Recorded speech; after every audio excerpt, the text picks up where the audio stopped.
প্রিয় দর্শক আসসালামু আলাইকুম। আমরা ইতিহাসের এক মহেন্দ্রক্ষণের সামনে দাঁড়িয়ে এক ইতিহাসের সাক্ষী হতে যাচ্ছি। আমরা শুরুতেই একটু দুঃখ প্রকাশ করে নিচ্ছি যে ডক্টর কনক সারোয়ার তিনার আমাদের সাথে যুক্ত হওয়ার কথা ছিল। তিনার আ স্ত্রী হঠাৎ করে একটু অসুস্থ হয়েছেন, বাইরে গেছেন। তো আশা করছি যে আমরা তাকে অনুষ্ঠান চলাকালীন সময়ের ভেতরেই সংযুক্ত করতে পারবো আমাদের সাথে। আ পিনাকি দাদা আমাদের সাথে আছেন যথারীতি। তো যে বিষয়টা আমরা আজকে আলোচনা করব, আপনারা জানেন যে নির্বাচন ঘিরে নানা ধরনের আ কার্যক্রম চলছে। এখানে হুমকি দেয়া হচ্ছে, এখানে ভোট কেনা হচ্ছে। ভোট কেমন হবে? দীর্ঘদিন ধরে একটা আলোচনা হচ্ছিল যে ভোট আদৌ হবে কিনা? সেই ভোট অবশেষে হচ্ছে। তারপরেও কিছু বিষয় তো আছেই। কিছুক্ষণ আগে আমরা কুমিল্লাতে দেখেছি যে বাংলাদেশ জাতীয়তাবাদী দলের পক্ষ থেকে তাদের ঋণ খেলাপি দায়ে যে প্রার্থীর প্রার্থিতা বাতিল হয়েছে তাকে দল থেকে বহিষ্কার করা হয়েছে। কারণ আজকে তিনি হুমকি দিয়েছিলেন যে, যারা হাসনাত আব্দুল্লাহর পক্ষে কাজ করবে তাদের বাড়িঘরে হামলা চালানো হবে। কিছুক্ষণ আগে আমানুল্লাহ আমান তিনি বলেছেন যে, যারা দাঁড়িপাল্লার পক্ষে কাজ করছে তাদেরকে চিহ্নিত করে রাখতে। এইসব নানা ধরনের সংকট, সংশয়ের মাথায় রেখেই আমাদের যে নির্বাচন সেটা হতে যাচ্ছে। যাই হোক, যারা অপরাধী, যারা কিনা এই দেশকে গেল ১.৫ বছর ধরে চাঁদাবাজি, দুর্নীতিতে পতিত করতে চেয়েছে, তারা তাদের কাজ করবে, এখনো করছে, আগেও করেছে, ভবিষ্যতেও করেই যাবে। আমরা মূলত আজকে যে বিষয়টা নিয়ে কথা বলতে এসেছি, আপনারা জানেন, বিশেষ করে পিনাকি দাদার ভূমিকা না বললেই না। তিনি আমরা তো আসলে বলতে বাধা নেই যে কিছুটা গা বাঁচিয়ে চলার চেষ্টা করেছি। দাদা তার আ যেই সোশ্যাল মিডিয়া প্ল্যাটফর্মে তিনি যে অ্যাক্টিভিজম করেন সেখানে মানুষকে সে আজ থেকে আরো ৬ মাস আগে থেকেই নির্বাচনের এই ভোটের ব্যাপারে মানুষকে সচেতন করার চেষ্টা করেছেন। সেগুলো আপনারা দেখেছেন। তো আমরা দাদার বক্তব্যই শুনি যে দাদা কেমন দেখছেন নির্বাচনের মাঠ কেমন হবে? এখানে কোন পক্ষপাত দুষ্ট কার্যক্রম বাংলাদেশের মানুষ মেনে নেবে কিনা? ধন্যবাদ ইলিয়াস। এটা ঠিক যে আজকের সময়টা খুবই গুরুত্বপূর্ণ, ক্রুশিয়াল, এবং আমরা যে নির্বাচনের দিকে যাচ্ছি এটা জাতির ইতিহাসে একটা অত্যন্ত গুরুত্বপূর্ণ নির্বাচন। এইটা অন্য যে কোনো নির্বাচনের চাইতে আলাদা। আমার মনে হয় যে বাংলাদেশের ইতিহাসে যতগুলো নির্বাচন হয়েছে তার মধ্যে এটা সবচেয়ে সবচেয়ে গুরুত্বপূর্ণ নির্বাচন। এই নির্বাচনে নির্ধারিত হবে যে আমাদের দেশ আসলে কোথায় যাবে, সামনে যাবে না পিছনে যাবে, এই দেশ আবার আগের ব্যবস্থায় ফিরে যাবে নাকি সামনে আগানোর একটা পথ খুঁজে পাবে। এই জন্যে এই নির্বাচন নিয়ে আমি বেশ কিছুদিন থেকেই কাজ করছি মানে জনগণকে বোঝানোর চেষ্টা করছি, বাংলাদেশের মানুষকে বোঝানোর চেষ্টা করছি যে কেন এই নির্বাচন গুরুত্বপূর্ণ, কাদের হাতে বাংলাদেশের দায়িত্বটা, রাষ্ট্রের দায়িত্বটা দেওয়া উচিত। এটা নিয়ে আমি দীর্ঘদিন থেকে বলে আসছি, আজকের ভিডিওতেও আমি বলছি। আমার দেশের আগামীকালকের ভিডিওতে যেটা আসবে আমি সেটা আজকেই একটু বলে নেই। আমি অনেক জটিল রাজনীতি বুঝি না। আপনারা অনেকে মনে করতে পারেন যে আমি খুব জটিল রাজনীতি বুঝি। আমি জটিল রাজনীতি বুঝি না, আমি খুব সহজে রাজনীতি বুঝি। আমি যখন দেশে ছিলাম তখন ঈদের আগে নানা মানুষের কাছে যায়, ঈদ কেমন হবে, ঈদে কি করবেন। এক বৃদ্ধা মহিলার কাছে গেছে, কোন এক টেলিভিশন, আমার মনে নাই করেছে, তাকে জিজ্ঞেস করছে যে ঈদে কি করবে। এই মহিলা বলতেছে যে বাবা, একটা ডিম দিয়ে ভাত খাবে, একটা ডিম, একটা ডিম দিয়ে ভাত খাবে। এইটা সেই মহিলা ঈদের আনন্দ।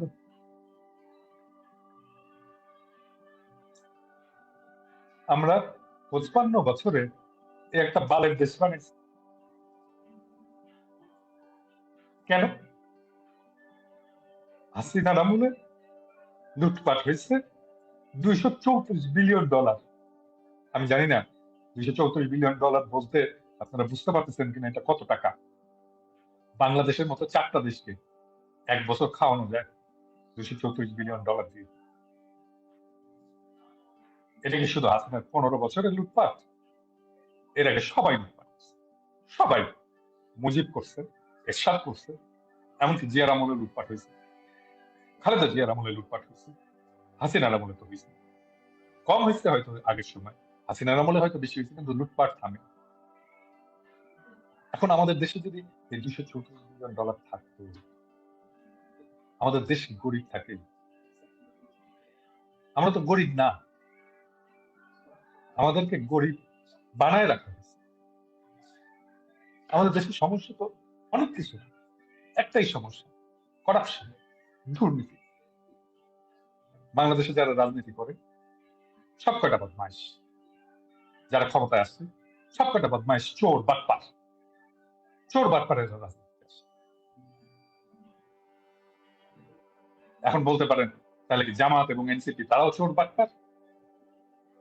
এই এই দলটাই, এই দুইটা দলই এখনো পর্যন্ত তাদেরকে কলুষ, দুর্নীতির কলুষ স্পর্শ করবে কিনা জানি না, ভবিষ্যৎ করলে করতে পারে, আমাদের দুর্ভাগ্য। কিন্তু এখনো পর্যন্ত এই দুইটা দল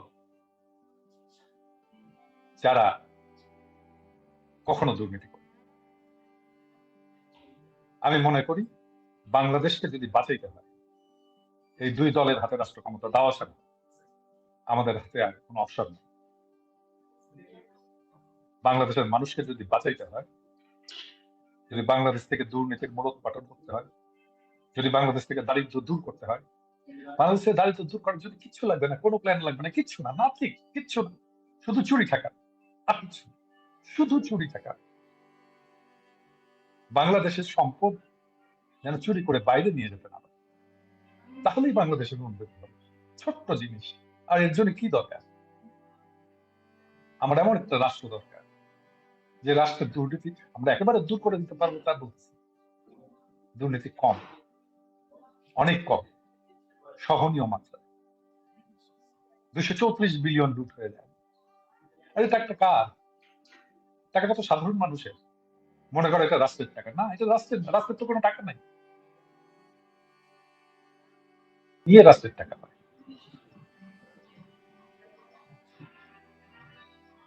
তাহলে এই নির্বাচনে যদি আমরা সেই আগের সেই দুর্নীতিগ্রস্ত এই দলকে, বিএনপি যে আজকে ইলেকশন করতেছে, ওদের 59% দুর্নীতিগ্রস্ত, ঋণ খেলা, ব্যাংকের টাকা মাইরে গেছে। ব্যাংকের টাকা তুই মাইরে খাস, তুই নির্বাচন করিস কোন সাহসে, কোন আক্কেল?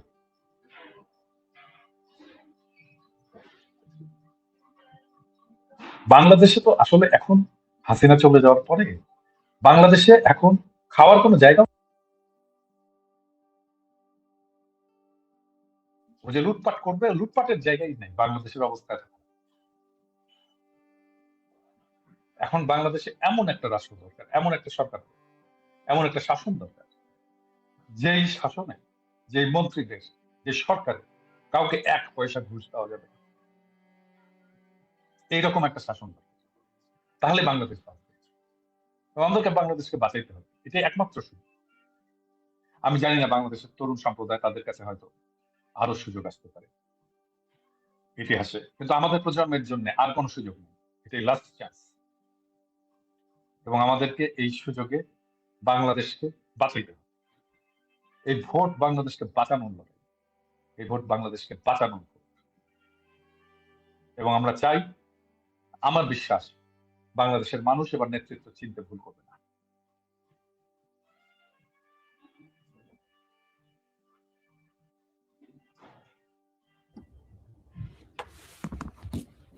জি, দাদা, আমরা আমরা তো আমাদের আলোচনায় অনেক বিষয় উঠে আসবে। আমার মনে হয় প্রসঙ্গক্রমে যদি আপনার বক্তব্যগুলো শুনি আরো বেশি ভালো হবে। আমাদের আ সাথে এই মুহূর্তে আমি নির্বাচনের মাঠের যে অবস্থা সেটা তো মানুষের জানা প্রয়োজন। তো আমি নাসিরউদ্দিন পাটোয়ারি আমাদের সাথে যুক্ত হয়েছেন। আমি দেখি উনার কাছ থেকে সবশেষ অবস্থাটা জানতে পারি কিনা। কারণ সবচাইতে আলোচিত যে আসন, ঢাকা ৮ আসনে, এখানে অ্যা আমাদের যে প্রার্থী আছেন নাসিরউদ্দিন পাটোয়ারি, তার যে প্রতিদ্বন্দ্বী, তিনি জানেন যে মানে দীর্ঘদিন ধরেই তার উপরে নানা ধরনের করা হয়েছে। তাকে বিভিন্নভাবে ভেজাল করার চেষ্টা করা হয়েছে। তার উপর ডিম ছুঁড়ে মারা হয়েছে এবং একটা ত্রাসের দান করার চেষ্টা করা হয়েছে আসলে। নাসিরউদ্দিন পাটোয়ারি, আমরা আপনাকে স্বাগত জানাচ্ছি। পাটোয়ারি, আমাকে শুনছেন? হ্যাঁ, হ্যাঁ, আমি শুনতে পাচ্ছি।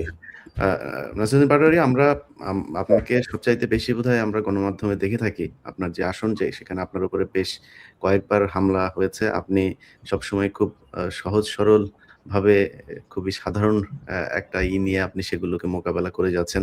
আপনার ভেতরে কোনো উগ্রতা আমরা দেখি নাই। যাই হোক, এই যে আপনি বিশাল ব্যাংকের মালিক এবং চাঁদাবাজের বিরুদ্ধে আপনি নির্বাচনে প্রতিদ্বন্দ্বিতা করছেন। আপনার নিশ্চয়ই আর্থিক একটা সংকটের ভেতরেও আপনি আছেন। তো এসব মিলিয়ে নির্বাচনী মাঠের প্রতিদ্বন্দ্বিতা কেমন লাগছে? জি, আসসালামু আলাইকুম সবাইকে। প্রথমে তো আমি বুঝি নাই। আমার মনে হচ্ছে যে আমি আফগানিস্তানে চলে এসেছি। এই জায়গায় একটি মাইন, ওই জায়গায় একটি মাইন। প্রত্যেকটা জায়গায় মাইন ডিফিউজ করতে হচ্ছে। এখন তো আমরা আরো অনেক মাইন খুঁজে পাচ্ছি। ঢাকা 10 এর মতো মাইন খুঁজে পাচ্ছি। ঢাকা 18 তেও খুঁজে পাচ্ছি। তো প্রথমে আমি যখন নির্বাচনী আমার প্রচারণা শুরু করি, আমার সাথে অনেকগুলা মিডিয়া জয়েন করে। তারা আমার বক্তব্যগুলা নেওয়া শুরু করে। এর মধ্যে অনেকে সাংবাদিক পরিচয়ে এসে জয়েন করে ওই পক্ষের, এবং তারা আমাকে বিব্রত করে অনেকগুলা কোয়েশ্চেন শুরু করে। এরপরে দেখলাম যে সাধারণ ভোটার হিসেবে পরিচয়ে এসেছে, এবং তারা বলে যে আমরা সাধারণ ভোটার, আপনাকে এই প্রশ্নগুলা করছি। পরবর্তীতে আমরা খোঁজ নিয়ে দেখি কোনো জায়গায় যুব দলের সন্ত্রাসী, কোথাও ছাত্র দলের সন্ত্রাসী। তো আমি গুলিস্তানে বেসিক্যালি আমার যাত্রাটা শুরু হয়েছিল। এর আগেও আমরা দেখেছিলাম বাংলাদেশে অসংখ্য নির্যাতনের মধ্য দিয়ে আমরা যাচ্ছি। আমরা গুলিস্তানে প্রচারণা করতে গিয়ে ব্যবসায়ীরা ভাইরা বলল যে আমি সারাদিন অনেক কষ্টে ব্যবসা করি। রাস্তার পাশে হলো ফুটপাতে দোকানদারি করি। আমার দিনে ৳500 ইনকাম হয়। আমি যখন বাসায় ফোন করি বলে যে, "তুমি এত টাকা ইনকাম করো, টাকা কোথায়?" তো আমার তো প্রত্যেকদিন রাতে আসলে পকেট থেকে টাকা কেটে নিয়ে যায়। তো ঢাকা আর তো একটা ফুটপাত অথবা ব্যবসায়ীদের একটা হাব। যার জন্য হলো আ এখানে অনেক ব্যবসায়ী যারা হলো দীর্ঘদিন ধরে নিপীড়িত হয়ে আসছে, তারা আমার কাছে কথাগুলো বলা শুরু করল। এবং আমি যখন ক্যাম্পেইন শুরু করি সবাই আমাকে মেসেজ দিয়েছিল যে, "শহীদ ওসমান হাদি ভাই যেভাবে ক্যাম্পেইন করেছিল ওইভাবে করতে হবে।" এবং সেজন্য আমি ফজর থেকে এশা পর্যন্ত প্রত্যেকটা মসজিদে গিয়ে থাকি, এবং সেখানে অনেক মানুষের সাথে আমার ক্লোজলি কথা হয়েছে। দুঃখ দুর্দশা বলা শুরু করলো। কাকে সন্ত্রাসী অ্যাটাক করা হয়েছে, কাকে কি করা হয়েছে। এরপরে আমরা আমাদের গল্পগুলো পাওয়া শুরু করলাম। সেই গল্পগুলোর মধ্যে আমরা দেখা শুরু করলাম যে এখানে একজন কমিশনার ছিল যে সন্ত্রাসী কার্যক্রম করে শুরু করে তার জার্নি শুরু করেছে। এরপর আমি খোঁজ পাইলাম যে তাকে রেলের জায়গাটা কে দিয়েছিল, কে দখল করেছিল, কোন জায়গায় দখলদারিত্ব চালিয়েছিল। তো মোটা দাগে যে জিনিসটা আমরা ভয়েস রেইজ করার চেষ্টা করেছি সেটা হলো বাংলাদেশের দুর্বৃত্তায়নের যে রাজনীতি, সেই রাজনীতিটা তারা অ্যাকচুয়ালি গুলিস্তান থেকে যে চাঁদাটা উঠে, অথবা আপনার যদি মোবাইল এবং মানিব্যাগ হারিয়ে যায়, যেই টাকাটা হয় ওই টাকাটা তারেক রহমান পর্যন্ত যাচ্ছে। এটা হলো বিএনপির পলিটিক্যাল ফাইন্যান্সিং সিস্টেম। সো এটা যদি আমরা বাংলাদেশে এই ধরনের দুর্বৃত্তায়নের যদি সিস্টেমটা চলে, আদৌ আমাদের কোনো যে আমরা গণঅভ্যুত্থানের পরে যে রাজনীতিটা করতে চেয়েছিলাম, সেটা কিন্তু আমাদের অধরা একটি স্বপ্ন থেকে যাবে। সেজন্য প্রথমত আমাদের এই দুর্বৃত্তায়নের রাজনীতিটা ভাঙতে হবে। আপনি দেখেছেন মঞ্জুরুল আহসান মুন্সী, এটা টোটালি একজন সন্ত্রাসী লোক এবং ঋণ খেলাপি। তারপর আসলাম চৌধুরী ঋণ খেলাপি লোক, তাকে নমিনেশন দিয়েছে, এবং যারা নমিনেশন দিয়েছে মির্জা ফখরুল সাইন করেছে। উনি কি জানতো না উনি যে ঋণ খেলাপি? জানতো। তারপরেও তাকে দিয়েছে। ২ টা বিষয় থাকতে পারে। একটা হলো চাপে পড়ে দিয়েছে, তাহলে দলের কন্ট্রোল নাই। আরেকটা বিষয় হলো যে না, উনিও ওইখান থেকে ভাগ পেয়েছে। যদি দলের কন্ট্রোল না থাকে, তাহলে এটা সকল দেশবাসীর সামনে স্বীকার করুক যে আমরা অনেকগুলা গুন্ডা মাস্তান আমাদের দলের মধ্যে ঢুকে পড়েছে। আমাদের তাদের উপরে কন্ট্রোল নাই। তারাই আমাদেরকে চালিয়ে থাকে। আমরা রাজনীতি করি না। গুন্ডা মাস্তানরা হলো এই রাজনীতি দখল দিয়েছে। তো আমরা হাসিনা আমলে শুনতাম যে ব্যবসায়ীরা হলো রাজনীতি দখল দিয়েছে। এখন হলো গুন্ডা, মাস্তান, সন্ত্রাসী, চোর, বাটপার, ছ্যাচ্ছর যত ধরনের লোক আছে তারাই নমিনেশন পেয়েছে। যেটা আমরা আশা করি নাই যে গণঅভ্যুত্থানের পরে তারেক রহমান দেশে আসবে, একটা পরিবর্তনের সূচনা হবে। সবার মধ্যে কথা হচ্ছিল যে একটি পরিবর্তন হয়ে যাবে। উনি বিদেশে গিয়ে অনেক ভদ্র হয়ে গিয়েছেন। কিন্তু পুরো জেনারেশন এটাতে আশাহত হলো, এবং আমাদেরকে অনেকে বলেছিল যে দেখবা তোমাদেরকে হতাশ করবে, পুরা দেশবাসীকে হতাশ করবে। এটা হলো একটা ফাঁপা বেলুন। কিন্তু সেটাই আমরা সত্যিকার অর্থে দেখতে পেলাম। প্রত্যেকটা জায়গায় এই ধরনের সন্ত্রাসী কার্যক্রম চালাচ্ছে। আমাদের গতকালকে আমাদের ক্যাম্পে হামলা করেছে। ছুরি দিয়ে হলো পোঁচ মেরে চলে গেছে, এবং সেখানে আমাদের ৪ জন আহত হয়েছে। আমরা থানায় সেখানে মামলার নথিপত্র দাখিল করেছি যে কি ওয়েতে আমাদের উপর হামলা করেছে, এবং বিভিন্ন জায়গায় মানুষ আমাকে লিখে পাঠাচ্ছে, অমুক বাজারে কে চাঁদাবাজি করছে, অমুক লাইন। তো উনি হলো এখানে ভাগ করে দিয়েছে যে কারো হলো কাঁচা বাজার, কারো হলো মাছ বাজার, কারো হলো গুলিস্তানের এই মার্কেট, কারো হলো এই আনারকলি মার্কেট। ঢাকা হাটে এইভাবে একটা হলো চক্র তৈরি করেছে, এবং এই চক্রটার যে টাকাগুলা উঠে থাকে এখানে হলো যুবদল, ছাত্রদল তাদেরকে দিয়ে থাকে, এই ধরনের রাজনীতিটা মেইনটেইন করে থাকে। আর তারেক রহমানের যে ফাইন্যান্সিয়াল সিস্টেম সেখানে হলো মির্জা আব্বাসের বড় একটি অবদানের জায়গা, যেটা ঢাকা আট থেকে গিয়ে থাকে, এবং ঢাকা আট থেকে যে সন্ত্রাসী রাজত্ব এখানে চলে এটা পুরা বাংলাদেশে কিন্তু ছড়িয়ে পড়ে এই নেটওয়ার্কটা। আমি ওইদিন মতিঝিলে গিয়েছি, তো ওইখানে একটা ক্লাবে ঢুকেছি, ওইটা ক্লাবটা মোটামুটি ভালো। তো বললাম বাকি ক্লাবের কি অবস্থা?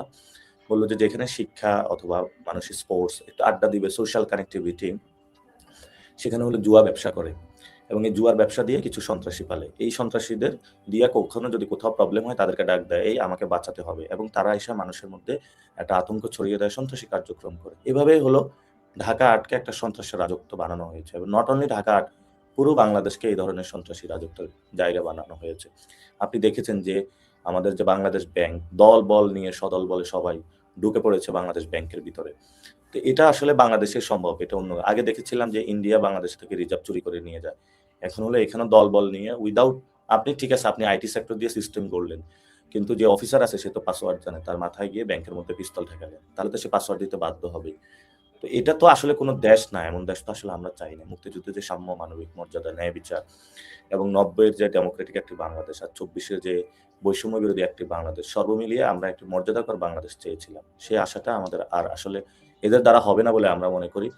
তো আমাকে একজনে বলেছে বিএনপির ভাগ্য হবে ২টা। একটা হলো যে এমনিই তো তাদের চাঁদাবাজির অবস্থা খারাপ। আমি একটা সময় বলেছিলাম যে সর্বোচ্চ ৮০ থেকে ১০০ আসন পাবে টেনে টুনে। ওই সময় আমাকে অনেকে হাস্যরসাত্মক কথা বলেছিল। কিন্তু বাস্তবে তাই ঘটছে। আমরা যারা বাংলাদেশে আছি দেখতেছি যে মানুষ ট্রেনে করে, ট্রলারে করে, লঞ্চে করে সব জায়গায় হলো দাঁড়িপাল্লা, শাপলাকলি স্লোগান দিয়ে আনন্দ। ঈদও এত ঢাকা ফাঁকা থাকে না। পুরো ঢাকা, আজকে আমি কয়েক জায়গায় গিয়েছিলাম আমার পার্সোনাল কাজে, পুরো ঢাকা ফাঁকা। মানুষ ভোট দিতে চলে গিয়েছে, আনন্দ উল্লাস। কিন্তু যখন মানুষ ভোট দিতে গিয়ে দেখবে যে সেখানে কোনো ভোট ডাকাতি হচ্ছে, ভোট কেনা হচ্ছে, তখন কিন্তু আমরা সবাইকে প্রস্তুতি নেওয়ার আহ্বান জানিয়েছি যে বাস নিয়ে আপনারা রেডি থাকবেন। যেখানে ভোট কেন্দ্রে কোনো চাঁদাবাজি, সন্ত্রাসী, দখলদার ভোট ডাকাতি করতে আসবে, আমরা যেরকম গণঅভ্যুত্থানের পরে ডাকাত ঠেকিয়েছিলাম সেইভাবে তাদেরকে রুখে দাঁড়াবেন। তো আলহামদুলিল্লাহ ব্যবসায়ীরা প্রস্তুত হচ্ছে, মানুষের মধ্যে সচেতনতা আসতেছে এবং মানুষ নিজেদের প্রস্তুতি নিচ্ছে। একটু আগে ২ জন মা আমার সাথে দেখা করতে আসলো। একজনের ক্যান্সার, অর্থাৎ উনি অনেক অসুস্থ। তো উনি ঢাকা ৮-এর ভোটার না, উনি ঢাকা ৯-এর ভোটার। তো এসে উনি কান্না করে দিয়েছে আমার সামনে, বলতেছে যে আমরা অনেক নির্যাতিত হয়েছি, নিপীড়িত হয়েছি। আরো অনেক ছোট ভাই অনেকগুলো আসলো এখানে শাহজাহানপুর থেকে। বলল আমরা ধানের শীষ ব্যাচ পরে শাপলাকলির মার্কায় ভোট দিতে যাব। কারণ আমরা যে ওইখানে কথা বলবো এই পরিস্থিতি রাখে নাই। অনেক মানুষ আমার সাথে যোগাযোগ করতেছে যে কি পরিস্থিতির মধ্য দিয়ে তারা গিয়েছে। তো এদেরকে যদি একটি দল এই ধরনের নমিনেশন দিয়ে সংসদে পাঠাতে চায়, তো সংসদ তো আসলে চাঁদাবাজ, ধান্দাবাজ, দুর্নীতিবাজ, সন্ত্রাসী তাদের কোনো আখড়া না। সেটা হলো ভালো মানুষ যারা পলিসি মেক করবে, যারা আমাদের আইনগুলো তৈরি করবে। সেই জায়গাটা তো আসলে বাংলাদেশে এখন নাই। আমরা দেখতেছি সব চোর, বাটপার। মানুষকে অপশনে করে দিয়েছে তোমরা এদেরকে ভোট দিতে হবে। এখন একটা লোক ২১০০ কোটি টাকা ঋণ খেলাপি এবং সে যায় ইলেকশন করতেছে। সে যদি ইলেকশন করে, তো তাহলে বাকি যে প্রার্থী তার তো তাহলে ইলেকশন করার কোনো ক্যাপাসিটি থাকবে না। মানুষকে টাকা পয়সা সব দিয়ে। মানুষ অনেক সচেতন হয়েছে। এবার মানুষ মাসল পাওয়ার এবং টাকাকে না বলা শুরু করেছে। এবং তারা অনেক কুৎসা রটনায় যে আপনাদেরকে নিয়েও কথা বলা শুরু করে যে বিদেশ থেকে নাকি আপনারা সোশ্যাল মিডিয়াতে উস্কানি দিচ্ছেন। তো তাহলে তারা ফাইট করুক, কথা বলুক, ভিজিবল এভিডেন্স আনুক, কোন জায়গায় কথা বলছে, কোন জায়গায় আসলে আপনারা কোনো রং ইনফরমেশন দিচ্ছেন কিনা। প্রত্যেকটা তো ভিজিবল ভিডিও দিচ্ছেন। একটু আগে দাদা একটা ভিডিও শেয়ার করলেন যে চাঁদাবাজদের সবাই ঐক্যবদ্ধ হয়ে দৌড়ানি দিয়েছে। এগুলো তো বাংলাদেশের ভিজিবল ঘটনা। মানুষ মুখ খোলা শুরু করেছে। আমরা মনে করি যে যদি তারা সংশোধন না হয় তাহলে হাসিনার মতনই অবস্থা হবে তাদের। হাসিনার তো ইন্ডিয়া পালিয়ে যাওয়ার জায়গা আছে। তাদের আসলে বঙ্গোপসাগরে যাওয়া ছাড়া তার কোনো উপায় থাকবে না এবং মানুষের হাতে চরম দোলাই খাবে। যেভাবে চোর, বাটপার, গুলিস্তানে কেউ যদি ধরতে পারে, আচ্ছা মতন যেভাবে কেলায় ধুলা দেয়, ওইভাবে মানুষ হলো রাস্তার মধ্যে রেখে এভাবে ধুনা দিবে। যে আজকে অলরেডি আমরা নাসিরউদ্দিন পাটোয়ারি এরকম একটা ভিডিও ফুটেজও দেখেছি ঢাকাতেই। তো ইনশাআল্লাহ এরকম একটা পরিস্থিতি হবে। আপনাকে অনেক অসংখ্য ধন্যবাদ। পাটোয়ারি আপনি ইলিয়াস ভাই, আরেকটা বিষয় এড করার ছিল। জি। ইফ ইউ অ্যালাউ মি, আমি আজকে যেটা বুঝলাম, আমাদের ১১০টা কেন্দ্র আছে ঢাকা ৮-এ। অন্য জায়গায় তো আরো বেশি। সেখানে যেটা দেখলাম যে প্রত্যেকটা কেন্দ্রে তারা যে প্রিপারেশন নিচ্ছে ৩০০-৪০০ করে লোকের প্রিপারেশন নিচ্ছে এবং সবাইকে টাকা দিয়ে প্রস্তুত করা শুরু করেছে। পোলিং এজেন্টদেরকে বলতেছে যে ৯টা থেকে ১১টা পর্যন্ত সব কেন্দ্র দখল করে ফেলতে হবে। বাকিটা পরেরটা আমরা দেখব। এবং সেখানে আমাদেরও অনেকে আছে, তারা এসে বলতেছে যে আমাদের এই ধরনের ইনস্ট্রাকশন দিচ্ছে। তাহলে আমাদের মতন যারা প্রার্থী আছি, আমাদের তো যদি আমি ১০০ করেও স্বেচ্ছাসেবক দেই এবং সেই মানুষগুলো যদি কেন্দ্রে যায়, আমি যদি তাদের খাওয়া দাওয়ার ব্যবস্থা করি, তাহলে তো আমার হলো ১.৫ কোটি টাকা, ২ কোটি টাকা বাজেটের প্রয়োজন হয়। তাহলে আমি ২ কোটি টাকা কি মানুষ থেকে চুরি করব? আমি তো চুরি করতে পারব না। এজন্য আমি ঢাকা আর পুরো বাংলাদেশের মানুষকে বলবো, আপনারা নিজ নিজ থেকে স্বেচ্ছা বাহিনীর ভূমিকা পালন করুন। আপনারা ভোট কেন্দ্রে যাবেন, ভোট কেন্দ্রের সামনে দাঁড়িয়ে থাকবেন। আপনারা নিজের খাবার নিয়ে যাবেন, জায়নামাজ নিয়ে যাবেন। নামাজ পড়া দরকার হলে ওইখানে নামাজ পড়বেন, ভোট দিবেন, ভোট রক্ষা করবেন। আপনি এত কষ্ট করে আপনার সন্তানের জন্য একটি বাংলাদেশ গঠন করতে চাচ্ছেন, আপনার জি। মা-বাবার জন্য, সকলের জন্য। দোয়া করবেন যাতে আমরা এমন একটি বাংলাদেশ গঠন করতে পারি। জি, আমরা ফাইট করে যাচ্ছি, সারা আপনারাও দেশের ফাইট করে যাচ্ছেন। সারা সারা দেশের বাংলাদেশ হচ্ছে। সারা দেশের মানুষের আপনাদের জন্য দোয়া আছে এবং আমি উনার এই বক্তব্যের সাথে একটু এড করি। সেটা হচ্ছে যে নাসিরউদ্দিন পাটোয়ারি, আমি আপনাকে বিদায় দিচ্ছি। আপনার যেহেতু অনেক ব্যস্ততা, আপনি চলে যান। আমরা ইনশাআল্লাহ বাকি কথা যেগুলো আছে সেটা দাদা আছে, আমরা আছি, আমরা বলছি। জি। পাটোয়ারি, তোমার ভূমিধ্বজ বিজয় হবে, শুধু তোমার না, নাহিদের ভূমিধ্বজ বিজয় হবে, হাসনাত আব্দুল্লাহর ভূমিধ্বজ বিজয় হবে, সার্জিসের ভূমিধ্বজ বিজয় হবে। তোমাদের এনসিপি আমি মনে করি মোর দেন 95% জিতে আসবে। 100% হয়ে গেলে ওইটা অবাক হওয়ার কিছু থাকবে না। সবার জন্য দোয়া আমরা রাখলো। expect করি। আর তুমি যদি দোয়া করুন। তুমি যেহেতু স্বরাষ্ট্রমন্ত্রী হবা, শপথ নেওয়ার আগে আমার সাথে বসবা অ্যাটলিস্ট, কি করতে হবে আমি এটা তোমাকে একটু কিছু কথা তোমাকে বলবো আর সাজেশন দেবো। অবশ্যই, এবং আমি সব বিলিভ বিবেচনা তুমি আগামী স্বরাষ্ট্রমন্ত্রী। আমার আগাম অভিনন্দন গ্রহণ করো। জি, দাদা, আমরা আলোচনায় যাবো। এর মাঝে, মাঝে আমরা হয়তো বিভিন্ন আসনের থেকে ২-১ জন প্রার্থীকে আমরা যুক্ত করতে পারি। আমি কয়েকজনকে বলে রেখেছি। যাক, প্রিয় দর্শক, আপনাদেরকে একটা বিষয় আমার জায়গাটা পরিষ্কার করি। আজকে বাংলাদেশের যে পরিস্থিতি, এই পরিস্থিতিটা আপনারা দেখছেন, আমি এবং পিনাকি দাদা, আমরা বিশেষ করে খুব সরাসরি একটা পক্ষ নিয়েছি। এটা যদি আপনারা মনে করেন দেশ রাজনৈতিক দলকে আমরা প্রাধান্য দিয়েছি, কারো বিরুদ্ধে কাজ করতে চেয়েছি। আসলে আমাদের বিরুদ্ধে তো অভিযোগ আছেই। আমরা বোধহয় জামাতের কাছ থেকে টাকা পয়সা নিয়ে তারপরে বিএনপির বিরুদ্ধে বলি। আবার অনেক সময় বিএনপির কাছ থেকে নিয়ে জামাতের বিরুদ্ধে বলি। তো এই মুহূর্তে যদি টাকা পয়সা নেয়ার সুযোগ আমরা চেষ্টা করতাম, সেটা বিএনপির চাইতে বেশি জামাত ইসলামী দিতে পারত না। তো যেই কারণে আমরা আওয়ামী লীগের আমলে বলতো তারেক রহমানের টাকা খেয়ে আমরা রাইট। তো আওয়ামী লীগের আমাদের যেই টাকা পয়সা আমরা তারেক রহমানের কাছ থেকে আগে নিয়েছি, সেগুলোর ডকুমেন্ট আমার মনে হয় সামনে দিলে জাতি উপকৃত হতো। তো এইসব অভিযোগগুলো অনেক আগে থেকেই আমরা শুনছি। আমরা আসলে কোনো পক্ষ নিইনি, আমরা বাংলাদেশের পক্ষ নিয়েছি। এবং এখানে আমি আমার জায়গাটা পরিষ্কার করি, দাদার কথা বলবে। দেখেন, আমি এইভাবে সরাসরি কখনোই বিএনপির বিরুদ্ধে গিয়ে দাঁড়িপাল্লার পক্ষে ভোট চাইতে পারি না। আমি গতকালকে ১ম সরাসরি আমার 15 মিনিটস এর একটা প্রোগ্রাম করেছি, সেখানে দাঁড়িপাল্লার পক্ষে ভোট চেয়েছি। কেন চেয়েছি? ১ম কথা হচ্ছে যে তারেক রহমানের প্রতি আমাদের একটা বিশাল প্রত্যাশা ছিল। সারা দেশের মানুষেরই ছিল এবং উনার কথাবার্তা আমরা গত কয়েক বছর ধরে যেটা শুনেছি, সেখানে মার্জিত, ভদ্র, ইনফরমেটিভ, তারপরে একটা স্বপ্ন উনি আমাদেরকে দেখিয়েছিলেন। ১ম এই আমি ধাক্কা খেয়েছি যেদিন বেগম খালেদা জিয়া মারা গেলেন। মারা গিয়েছে আসলে উনাকে যেদিন ডিক্লেয়ার করা হয়েছে তার আরো অনেকদিন আগে উনি মারা গিয়েছেন। প্রায় আমি মনে হয় গুনেছিলাম যে প্রায় ১৭-১৮ দিন আগে উনি মারা গিয়েছিল। এবং এটা উনার যে দায়িত্বরত ডাক্তার, তিনি নিজে এবং বিএনপিপন্থী ডাক্তার, তিনি নিজে আমার কাছে স্বীকার করেছেন। তো মনে করেন এই বিতর্কে আমরা যাচ্ছি না। যেহেতু এটা মেডিকেল একটা ব্যাপার, উনি ঠিক আছে, মেডিকেল সায়েন্সের প্রযুক্তির মাধ্যমে উনাকে বাঁচিয়ে রাখা হয়েছে আর্টিফিশিয়ালি। কিন্তু উনি তো মানে মৃত্যু পথযাত্রী, উনি তো মৃত্যুর সাথে লড়ছিলেন। এটা তো সত্যি কথা। যদি এটা সত্যি হয়, তাহলে উনি খুবই অসুস্থ ছিলেন এবং তারেক রহমান জানতেন যে উনি মৃত্যুর হাত থেকে বেঁচে আসবেন না। এটা তো উনি জানতেন। ডাক্তাররা এইটুকু তো বলেছে উনাকে। উনি লন্ডন থেকে গেলেন, বাংলাদেশে যাওয়ার পরে সেখানে সোজা গেলেন উনি জনসভায়। এবং এখানে অনেকগুলো প্রশ্ন আসলে আসে। উনি অনেক উনি ইয়েতে ছিলেন, আপনার কি বলে, নিরাপত্তা ঝুঁকিতে ছিলেন। এত নিরাপত্তা ঝুঁকিতে থেকে উনি আসার পরে যেভাবে মাঠে চলে গিয়েছেন, আমার কাছে এটা খুব নিরাপত্তা ঝুঁকিপূর্ণ একজন মানুষকে মনে হয়নি। আচ্ছা, তারপরেও যাই হোক, উনি যে জনসভাটাতে গেলেন, এই জনসভাটাতে না গিয়ে একজন সন্তান হিসেবে কি উচিত ছিল না আগে মায়ের সাথে দেখা করা? উনি তো জানতেন উনার মায়ের একদম শেষ মুহূর্তে আছেন। যদি মারা নাও যায়, উনি ধরে নিলাম এটা। কিন্তু একজন মানুষকে এইভাবে রেখে উনি রাজনীতি করেছেন। এটা যার এই সন্তান হিসেবে মায়ের প্রতি যার এই দায়িত্ব, সে দেশের প্রতি কতটুকু দায়িত্ব পালন করবে আমি জানি না। তারেক রহমানের ব্যাপারে আসলে কথা বলতে গেলে খুব আ মানে অ্যাটাকিং ইয়েতে কথা বলতে পারি না। কারণ তারেক রহমান নিজেও আমাকে যথেষ্ট উনি পছন্দ করেন। আমি এখনো পর্যন্ত উনি দেশ পরিচালনার যেহেতু সুযোগ পান নাই, উনাকে নিয়ে একদম 100% বলারও সুযোগ নাই। কিন্তু যেই জিনিসগুলো সামনে এখন পর্যন্ত এসেছে, এগুলো নিয়ে যদি আমরা চিন্তা করি, যদি বিশ্লেষণ করি, তাহলে দেখব যে সামনের যেই দেশটা আসলে বিএনপির হাতে যদি যায়, এই দেশটা নিরাপদ থাকবে না। যে কারণেই আমি আরকি সরাসরি একেবারে আপনাদের এই বিএনপির বিরুদ্ধে অবস্থান নিয়েছে।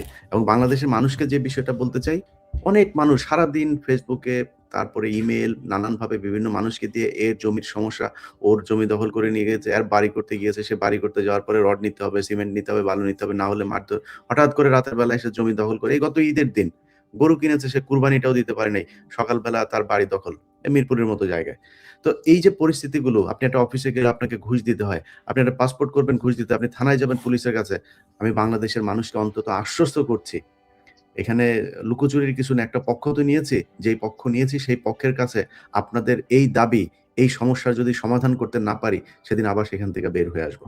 সো আপনাদের কাছে অনুরোধ থাকবে যে নির্বাচন সামনে, আপনাদের সামনে যে সুযোগ, আমি কালকে ট্রেনের মধ্যে দেখছিলাম, দাদা হয়তো সেই ফুটেজগুলো দেখেছেন, যে ট্রেনের ভেতরে মানুষ দাঁড়িপাল্লার মিছিল করতে, করতে বাড়িতে যাচ্ছেন।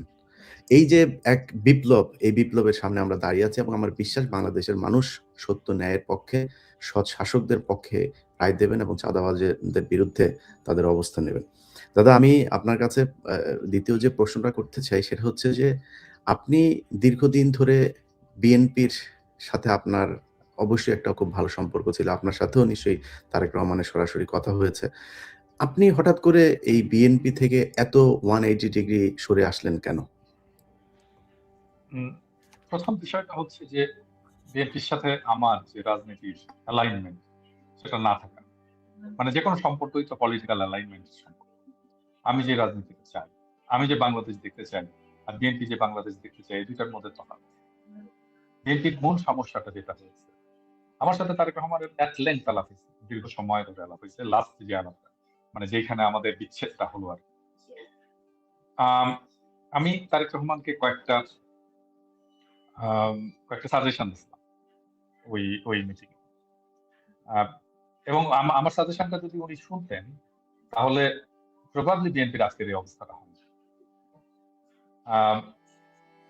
সেটা হচ্ছে যে বিএনপি যেটা চায়, আমি যেটা ওনার সাথে কথা বলে বুঝলাম, সেটা হচ্ছে যে এই যে একটা বিপ্লব হয়ে গেল, আমাকে যে রাষ্ট্রটা সংস্কার করতে হবে, বদল করতে হবে, এটা আগের রাষ্ট্র আর চালানো যাবে, সেটা উনি মানতে না পারছে। উনি আগের সমস্ত ব্যবস্থা রাখবেন, আগের ব্যুরোক্রেসি, আগের প্রশাসন, আগের জুডিশিয়ারি, আগের সিস্টেম, আগের আইন, আগের সংসদ, সবকিছু আগের মতো। এবং কেন? সেটা হচ্ছে যে উনি ওই রাষ্ট্রটাকে বোঝেন, ওই আগের রাষ্ট্রটাকে বোঝেন। সেখানে শুধু শাসক বদল হবে, মানুষের ভাগ্যের বদল হবে। কিন্তু আমি তো শাসক বদলের জন্য আমরা লড়াই করেছি, জীবন দেয় আমাদের বাচ্চারা। শাসন বদলানোর জন্য।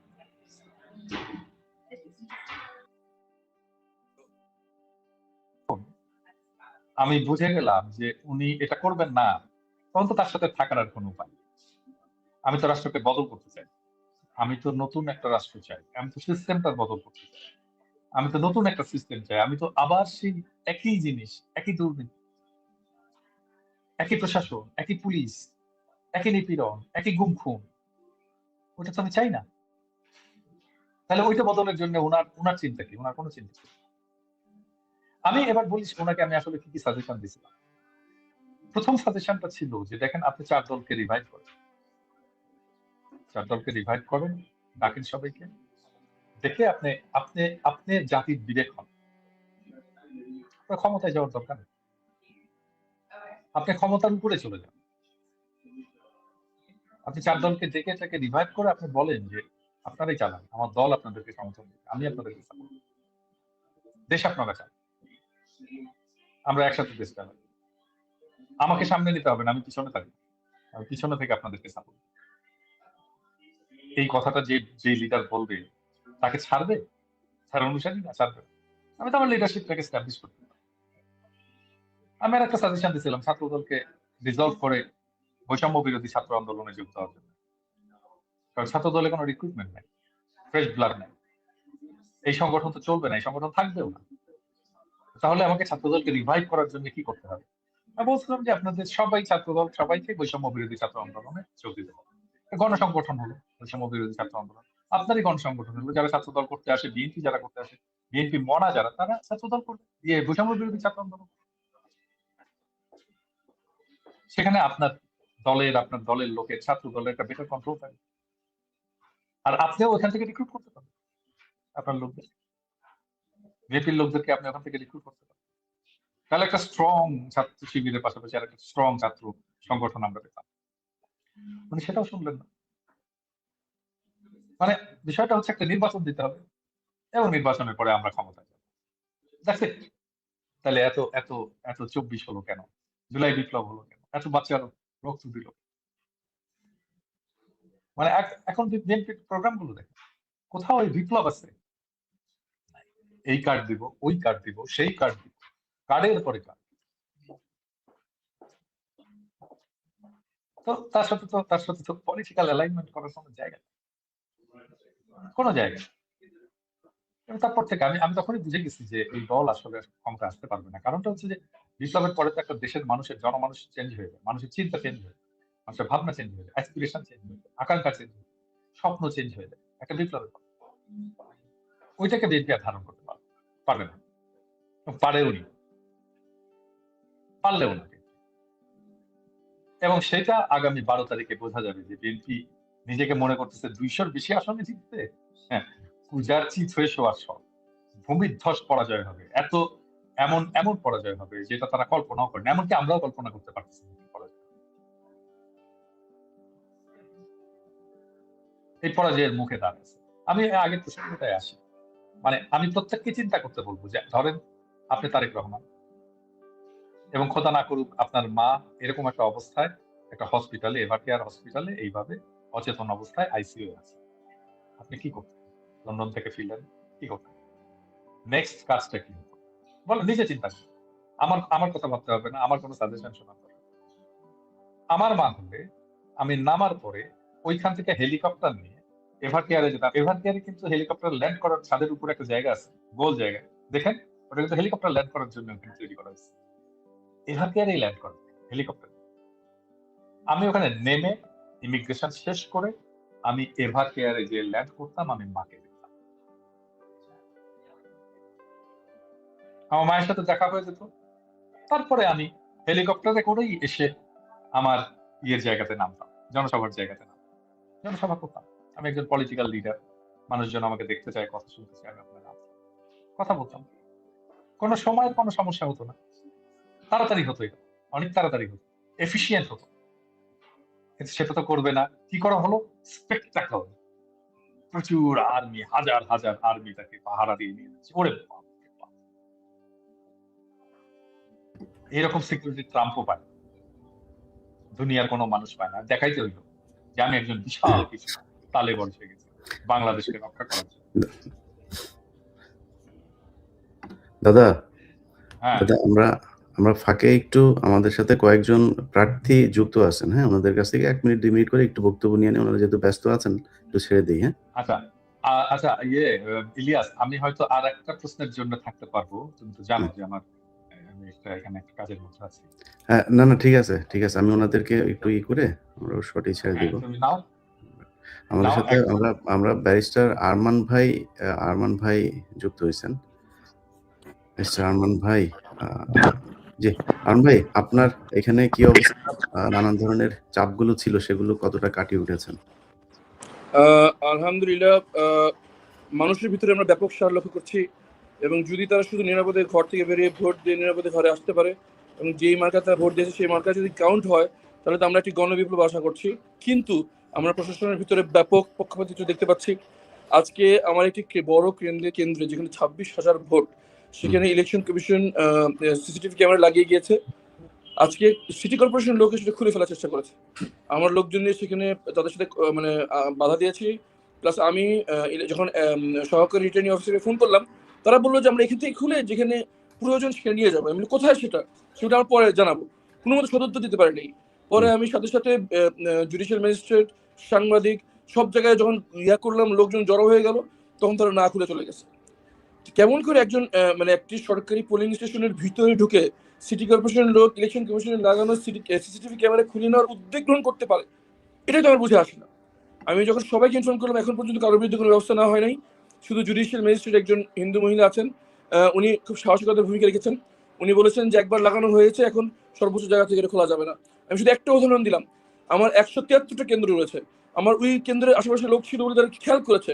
আজকে রাতের অন্ধকারে কয় জায়গায় কি হচ্ছে আমি কিছুই বলতে পারবো না। তো আমার খুবই বড় আশঙ্কা যে কোথায় কি হচ্ছে আমি জানি না। ধন্যবাদ। আচ্ছা, এই প্রসঙ্গে একটু বলে রাখি আর কি, মানে এটা হয়তো দর্শকরা জানে না যে আরমান আর আমার বাসা কিন্তু মিরপুরে এক জায়গায়, পাশাপাশি বাসা এবং জি। সেই জন্য আমি তো জাতীয় দাদা, সবাই দাদা বলে, আরমান আমাকে দুলাভাই বলে ডাকে আর কি। হ্যাঁ, তো আমার আমার দর্শকদের জন্য, আমার পাঠকদের জন্য, আমার শ্যালকের জন্য আমি ভোট চেয়ে রাখলাম। হ্যাঁ, থ্যাংক ইউ আরমানকে দুলা ভাই, থ্যাংক ইউ। বিপুল ভোটে বিজয়ী করবে। জি। আমি আমার আসনটা ভিন্ন, যেখানে আমার সাফিসিয়েন্ট ম্যান পাওয়ার আছে। ইনশাল্লাহ যদি কেউ বল প্রয়োগ করতে পারে, আমি জানি না কি করতে পারবো, কিন্তু আমার লোকরা জীবন দিয়ে দাঁড়িয়ে থাকবে। কিন্তু ইনশাল্লাহ। ঢাকার সব জায়গায় আমাদের এই অবস্থা ইনশাল্লাহ। নেই, দেশের সব জায়গায় অবস্থা নেই। আমরা সব জায়গায় ফিজিক্যালি সবার সাথে ম্যাচ করতে পারবো না। প্রশাসন যদি নিরাপত্তা না দিতে পারে তাহলে প্রশাসন থেকে কি লাভ, এটা আমার প্রশ্ন।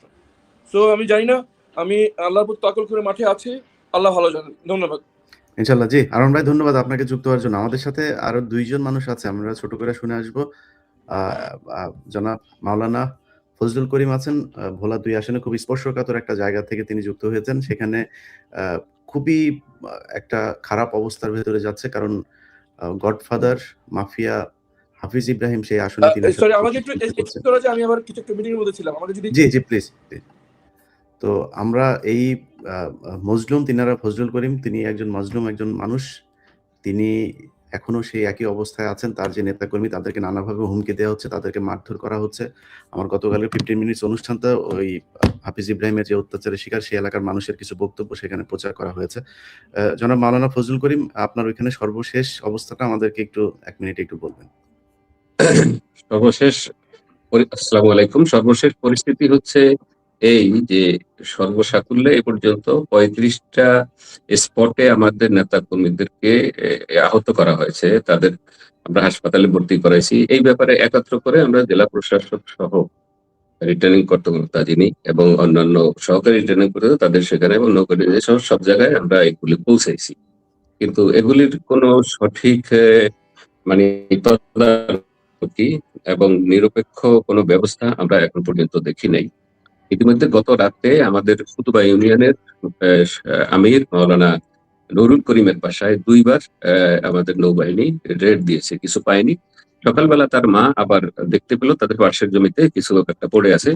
তো পুলিশকে খবর দেওয়া হলো, অথবা পুলিশ নিজ দায়িত্বে সেখানে গেল, গিয়ে সেখান থেকে কিছু জঙ্গে ধরা দেশীয় বগিদাটা রামদাটা এগুলি এখন উদ্ধার করলো। এখন এই যে একজন সম্মানিত মানুষ, তার বাসায় দুইবার রেড দেওয়া, কিছু না পাওয়া, এরপরে আবার এটা করা, হেনস্থা করা, এটা আসলে আমরা তো নৌবাহিনী, সেনাবাহিনী এদেরকে জনগণ দেখলে হাততালি দিয়ে তাদেরকে স্বাগত জানায় এবং মনে করে যে আমরা কিছুটা সেফ। কিন্তু তাদের এই দ্বিমুখী আচরণ যেটা, সেটা আসলে জনগণের কাছে একটা ভুল মেসেজ যায়। এবং এখনো এইমাত্র আমরা ভিডিওতে দেখলাম যে হাফিজ ইব্রাহিমের লোকেরা মোটরসাইকেল দিয়ে বিভিন্ন ইউনিয়নে মহড়া দিচ্ছে এবং ধর করে এরকম কথা বলছে এবং প্যানিক সৃষ্টি করছে। আর আরেকটা খবর আমাদের কাছে আছে, তারা এই রাতের শেষে অথবা আগামী রাতে ব্যাপক বোমাবাজি করবে, যাতে করে জনগণের মধ্যে একটা আতঙ্ক সৃষ্টি হয়। আমরা আজকে এই ব্যাপারে সংবাদ সম্মেলন করেছি এবং এই ব্যাপারে আমরা যথাযথ কর্তৃপক্ষের কাছে আবেদন জানিয়েছি।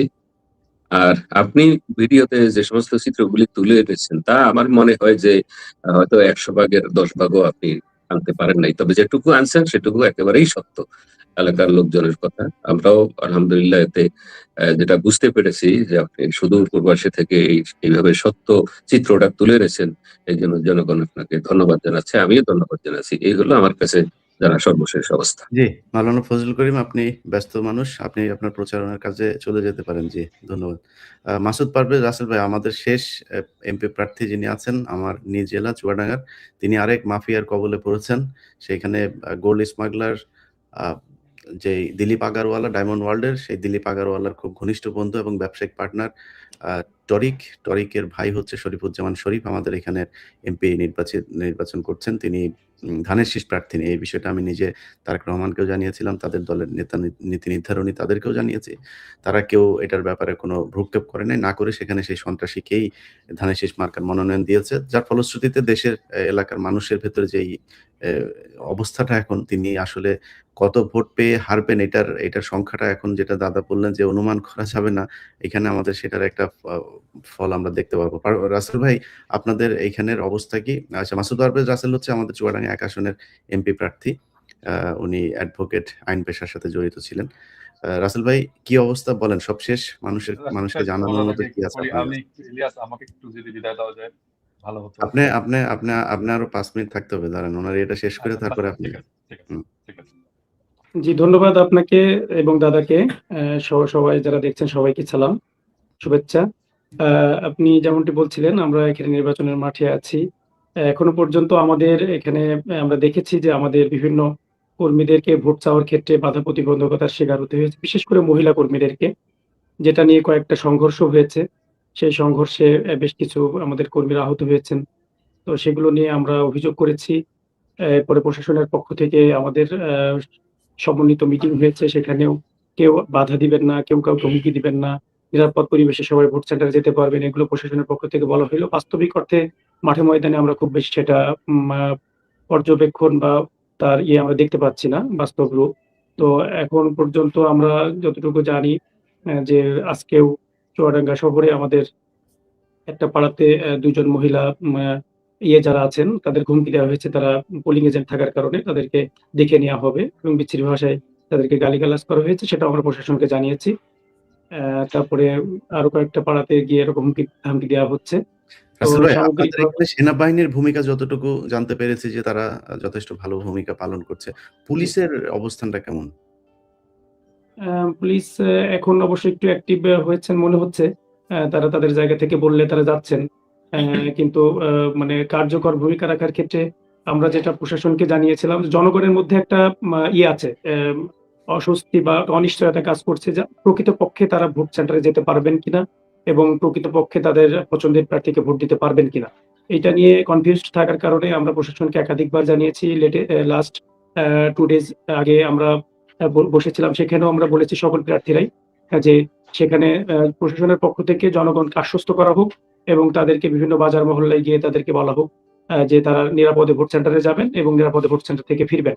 দল, মত, ধর্ম, বর্ণ নির্বিশেষে সকলে ভোট সেন্টারে যেতে পারবেন, কেউ বাধা দিবেন না। এইটা মূলত একটা আমরা চেয়েছি। প্রশাসনও বলেছেন এটা হবে। কিন্তু বাস্তবিক অর্থে আমরা মানে সেটা মাঠে ময়দানে খুব বেশি কার্যকর যেটা এটাকে বলা যায় যে প্রশাসন গিয়ে মাঠে ময়দানে উৎসাহ দিবে, সেটার ক্ষেত্রে একটু সেটা ওনাদের সেটা এখনো করা হয়নি। ঠিক আছে। রাসেল ভাই, জি, জি। আমরা ইনশাআল্লাহ আশা করি যে আপনারা প্রতিটা কেন্দ্রের ভোট গুনে নিয়ে তারপরে বাড়িতে যাবেন। আপনারও নিশ্চয়ই লক্ষ, লক্ষ মানুষ আপনাকে সমর্থন করে। আপনার একটা বিশাল কর্মী বাহিনী আছে। তাদেরকে মারামারি করে তারপরে চুয়াডাঙ্গার পরিস্থিতি তো আমরা জানি। সো জি। চুয়াডাঙ্গাতে তারা মারামারি করে জামাত ইসলামকে কিছু করে ফেলবে, এটা আমরা করি না। দাদা, আমরা এই যে প্রার্থীদের কাছে যে অভিযোগগুলো শুনলাম, মানে কালকের ভোট কেন্দ্রে ভোটারদের ভূমিকা কি হবে এবং যারা প্রার্থী আছেন তাদের ভূমিকা কি হবে, এই ব্যাপারে যদি আপনি সবশেষ কোনো দিক নির্দেশনা দেন। প্রথম বিষয়টা হচ্ছে রাসেল উৎসব। ভাই, আপনি বের হয়ে যান। আপনি চলে যান। প্রথম বিষয়টা হচ্ছে উৎসবের সাথে, আনন্দের সাথে দল বেঁধে ভোট কেন্দ্রে যেতে হবে। যত ভোট কেন্দ্রে আমরা বেশি যাব, এই সমস্ত সন্ত্রাসী, এই সমস্ত মতলববাজ, এই সমস্ত চোর ডাকাত ভোট কেন্দ্র থেকে দূরে থাকবে।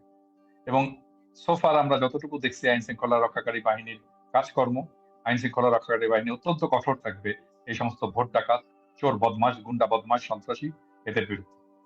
এবং যখন তারা আসবে এরা সংখ্যায় কম, এটা মাথায় রাখবে। বাংলাদেশের 18 কোটি মানুষের কাছে চোর ডাকাত কয়জন? 18 কোটি মানুষের সামনে যে কোনো সেন্টারকে আমাদের রক্ষা করতে হবে। জনগণ রক্ষা করবে। একটা ভোট কেন্দ্র তো একটা কমিউনিটিতে, একটা পাড়ায়, একটা মহল্লায়। সেই মহল্লার মানুষকে পাহারা দিতে হবে এই ভোট কেন্দ্র। মহল্লার মানুষকেই এই ভোট কেন্দ্রের শান্তি শৃঙ্খলা, ভোট কেন্দ্র থেকে গুন্ডা পান্ডাদেরকে দূরে রাখা, এই দায়িত্বটা পালন করতে হবে। উৎসবের সাথে ভোট কেন্দ্রে যাবেন, নির্ভয়ে ভোট কেন্দ্রে যাবেন এবং আপনার পছন্দের প্রার্থীকে ভোট দেবেন। এটাই আমার শেষ কথা। আর আগামীকালকে একটা আমার ভিডিও আসবে, যেটা ভোটের আগে আমার শেষ ভিডিও। সেখানে আরো কিছু কথা আমি বলেছি, যেটা আগামীকালকে শুনে তারপরে আপনারা ভোট দিতে পারেন। শোনা যাচ্ছে না তোমাকে? আপনার এই নির্বাচনে আপনি যদি একটু বলেছেন, তারপরেও আমরা বাংলাদেশের মানুষ অনেকেই হয়তো এই প্রশ্ন আপনাকেও করে। কারা ক্ষমতায় যাচ্ছে? আমি খুব স্পষ্টভাবে বলছি যে জামাত, এনসিপি, এবি পার্টি যে ঐক্যবদ্ধ জোট, যেটা 10 বা 11 দলীয় জোট, আমরা যাই বলি না কেন, তারাই আগামী সরকার গঠন করবে। আগামী 14 তারিখ এই সরকার বাংলাদেশের শপথ নেবে, নতুন বাংলাদেশের সূচনা হবে। এবং বিএনপিকে আমি আহ্বান জানাবো একটা রেসপন্সিবল বিরোধী দল হিসাবে দায়িত্ব পালন করার জন্য প্রস্তুতি নেন এবং ফলাফলটাকে আপনারা মেনে নেন।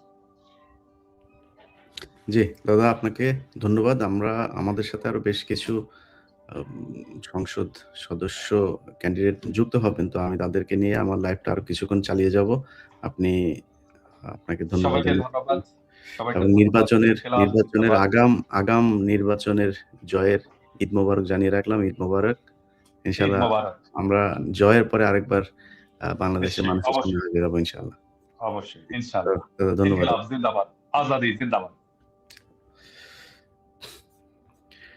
দর্শক, আমাদের সাথে আরো কয়েকজন প্রার্থী যুক্ত হচ্ছেন, যাদের এলাকার বিভিন্ন সার্বিক পরিস্থিতি সেগুলো তারা জানানোর চেষ্টা করবেন। আমরা আজকে কিছুক্ষণ আগে একটা ভিডিও দেখেছি যে জনাব আমানুল্লাহ আমান, যিনি একাধারে ঋণ খেলাপি, তিনি তার সম্পদের হিসাব নির্বাচন কমিশনে গোপন করেছেন। অনেকগুলো সম্পদ আছে, যে সম্পদগুলো তিনি দেখাননি। সাভারের কিছু সম্পত্তি আছে, সেগুলো দেখাননি। ঢাকাতে অনেক সম্পত্তি দেখাননি, ব্যবসা দেখাননি। এই জিনিসগুলো তিনি করেছেন এবং তার যে সন্ত্রাসী বাহিনী, সেগুলো দিয়ে তিনি জামাতের যে প্রার্থী আছেন সেখানে তাকে নানাভাবে হুমকি ধমকি দিয়ে যাওয়ার চেষ্টা করছেন। তো এই বিষয়গুলো তারা যতটা করবে, আমার মনে হয় বাংলাদেশের মানুষ হয়তো, হ্যাঁ, একটা ভয় তো মানুষের মধ্যে কাজ করে, এই রাজনৈতিক দলগুলোর মাসেল পাওয়ার, সেটার একটা ব্যাপার আছে। কিন্তু আপনার ধানের শীষের সাথে, ধানের শীষের টাকায়, ধানের শীষের যানবাহনে, তারপরে ধানের শীষের ব্যাজ লাগিয়ে আপনার কেন্দ্রে গিয়ে তারা কিন্তু দাঁড়িপাল্লার ভোট দিয়ে আসবে। এটা মাথায় রেখেন। মানুষের এই হুঁশটুকু হয়েছে। আমি সবচাইতে উদ্বিগ্ন যে বিষয়টা নিয়ে আমরা দেখছি যে বিভিন্ন জায়গাতেই শুনছি, এবং সেখানে মানুষকে টাকা পয়সার একটা বিশাল প্রলোভন দেয়া হচ্ছে। তো বাংলাদেশের মানুষের কাছে আমার একটা দাবি থাকবে যে দেখেন, আপনারা বাংলাদেশে এই গেল 54 বছর দেখেছেন। আপনাদেরকে কিন্তু এই যে নির্বাচনের আগে একটু চা খাইয়ে, বিস্কিট খাইয়ে, আগে তো শুধু এইটাই অনেক কিছু ছিল, এখন নগদ টাকাও দেয়া হয়। এবং এইসব করতে গিয়ে জামায়াতের বা এনসিপির ২-১ জন প্রার্থীর কাছেও আমি শুনেছি যে কিছু জায়গাতে তারা এত পরিমাণে টাকা দিচ্ছে, সেখানে আমাদেরও এই রাস্তায় যাওয়া ছাড়া কোনো উপায় থাকে না। কিছু জায়গায় মানুষকে এটা করতে হয়। তো আমি মানুষকে বলব যে ভাই দেখেন, আপনারা যদি টাকা নেন, ঠিক আছে, নেন, কোনো সমস্যা নাই। আমি তো এটা থেকে এখন আপনাদের সরাইতে পারব না। টাকা দিয়ে এই দেশের মানুষ দেশও বিক্রি করে দেয়। এই দেশের মানুষের এত নৈতিক অধঃপতন। তো আপনারা তো সাধারণ মানুষ। আপনাদের এমনিতেই আর্থিক অভাব অনটন থাকে। যাদের টাকা পয়সার কোনো সমস্যা নেই তারাই দেশ বিক্রি করে দেয়। আপনাদের থাকতেই পারে। টাকা নেন। ঠিক আছে? কিন্তু ভোটটা একটু যেইখানে দিলে আপনার যে নাগরিক সুবিধা, নাগরিক অধিকার যেগুলো আছে সেগুলো পাবেন। যেই মানুষটাকে ভোট দিলে আপনার একটা পাসপোর্ট করতে গেলে ঘুষ দেয়া লাগবে না। একটা থানায় মামলা করতে গেলে, জিডি করতে গেলে ঘুষ দেয়া লাগবে না। একটা চাকরির জন্য আপনাকে ঘুষ দেয়া লাগবে না।